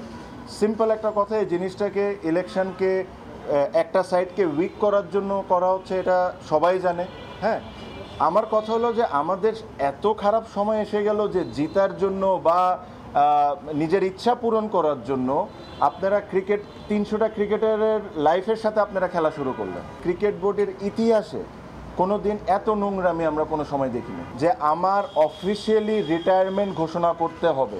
আমিনুল ইসলাম বুলবুল ভাই আমাদের প্রেসিডেন্ট, উনিও অফিসিয়ালি কোনো জায়গায় রিটায়ারমেন্ট ঘোষণা করেন নাই। If you want to catch me in that way, then they also get count. 15টি ক্লাবের পক্ষে শুনানিতে অংশ নেন আইনজীবীরা, যেখানে নিয়মের ব্যত্যয় হয়েছে বলে দাবি তাদের। নির্বাচন কমিশন কাউন্সিলরশিপ ফিরিয়ে না দিলে উচ্চ আদালতে যাওয়ার পরিকল্পনা 13 ক্লাবের। অবশ্য প্রথমবার গণমাধ্যমের মুখোমুখি হয়ে প্রধান নির্বাচন কমিশনার জানিয়েছেন সব দিক বিবেচনায় রেখেই প্রকাশ করা হবে চূড়ান্ত তালিকা। 15টা ক্লাব সম্পর্কে যে অভিযোগ, সেই অভিযোগের উপরে আজকে লয়াররা শুনানি করেছেন, ক্লাবের মালিকরা, কাউন্সিলররা সবাই শুনানি করেছেন। আমরা সবার শুনানি আমি নোট নিয়েছি, সেইটাই বেশি ইম্পর্টেন্ট। আমরা এই সব কিছুই দেখেছি, ওয়েটে বিট, আপনারা একটু ওয়েট করেন, হয়তো ভালো কিছুই দেখবেন আপনারা। 4:30 আমরা কালকে এটি টানিয়ে দেবো ওয়েবসাইটে যেটা আছে এবং নোটিশ বোর্ডে এটা দিয়ে দিব। দীর্ঘ 4 মাস পর বিসিবিতে পা পড়েছে সাবেক সভাপতি ফারুক আহমেদেরও। নির্বাচন কমিশনের আপত্তির শুনানিতে অংশ নিয়েছেন তিনিও, যদিও গণমাধ্যমের মুখোমুখি হননি। তারেক হাসান শিমুল, সময় সংবাদ, ঢাকা। এ পর্যায়ে শীর্ষ সংবাদগুলো জানিয়ে দিচ্ছে আরেকবার। গণতন্ত্রের যাত্রায় তরুণদের ভূমিকা স্মরণ করলেন প্রধান উপদেষ্টা। রাতে ভাষণ দেবেন জাতিসংঘের সাধারণ পরিষদে। বিশ্ব দরবারে তুলে ধরবেন ভবিষ্যৎ বাংলাদেশের রূপরেখা। যারা পিআর পদ্ধতির পক্ষে তারা স্থিতিশীলতা চায় না বলছে বিএনপি। অসাংবিধানিক চাওয়া না মানার হুঁশিয়ারি। পিআর না বুঝলে দেশ চালানো অসম্ভব, পাল্টা বক্তব্য জামায়াতে। অনেক দূরে গিয়েছে এনসিপি। গণ অধিকারের একীভূত হওয়ার আলোচনা। নূর দেশে ফিরলে হতে পারে আনুষ্ঠানিক আলোচনা। তারুণ্য নির্ভর দলে আকাঙ্ক্ষার প্রতিফলনের আশা। অক্টোবরে শুরু হচ্ছে মাতারবাড়ি গভীর সমুদ্র বন্দরের জেটি টার্মিনাল নির্মাণ। 6,500 কোটি টাকা অর্থায়ন নিশ্চিত। 2030 সালে পুরো দমে চালুর আশা।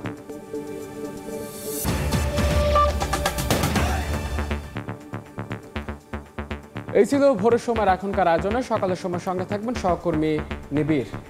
ধন্যবাদ ধ্রুব। সকালের সময় নিয়ে ফিরছি কিছুক্ষণ পরই, সঙ্গেই থাকুন সময়ের।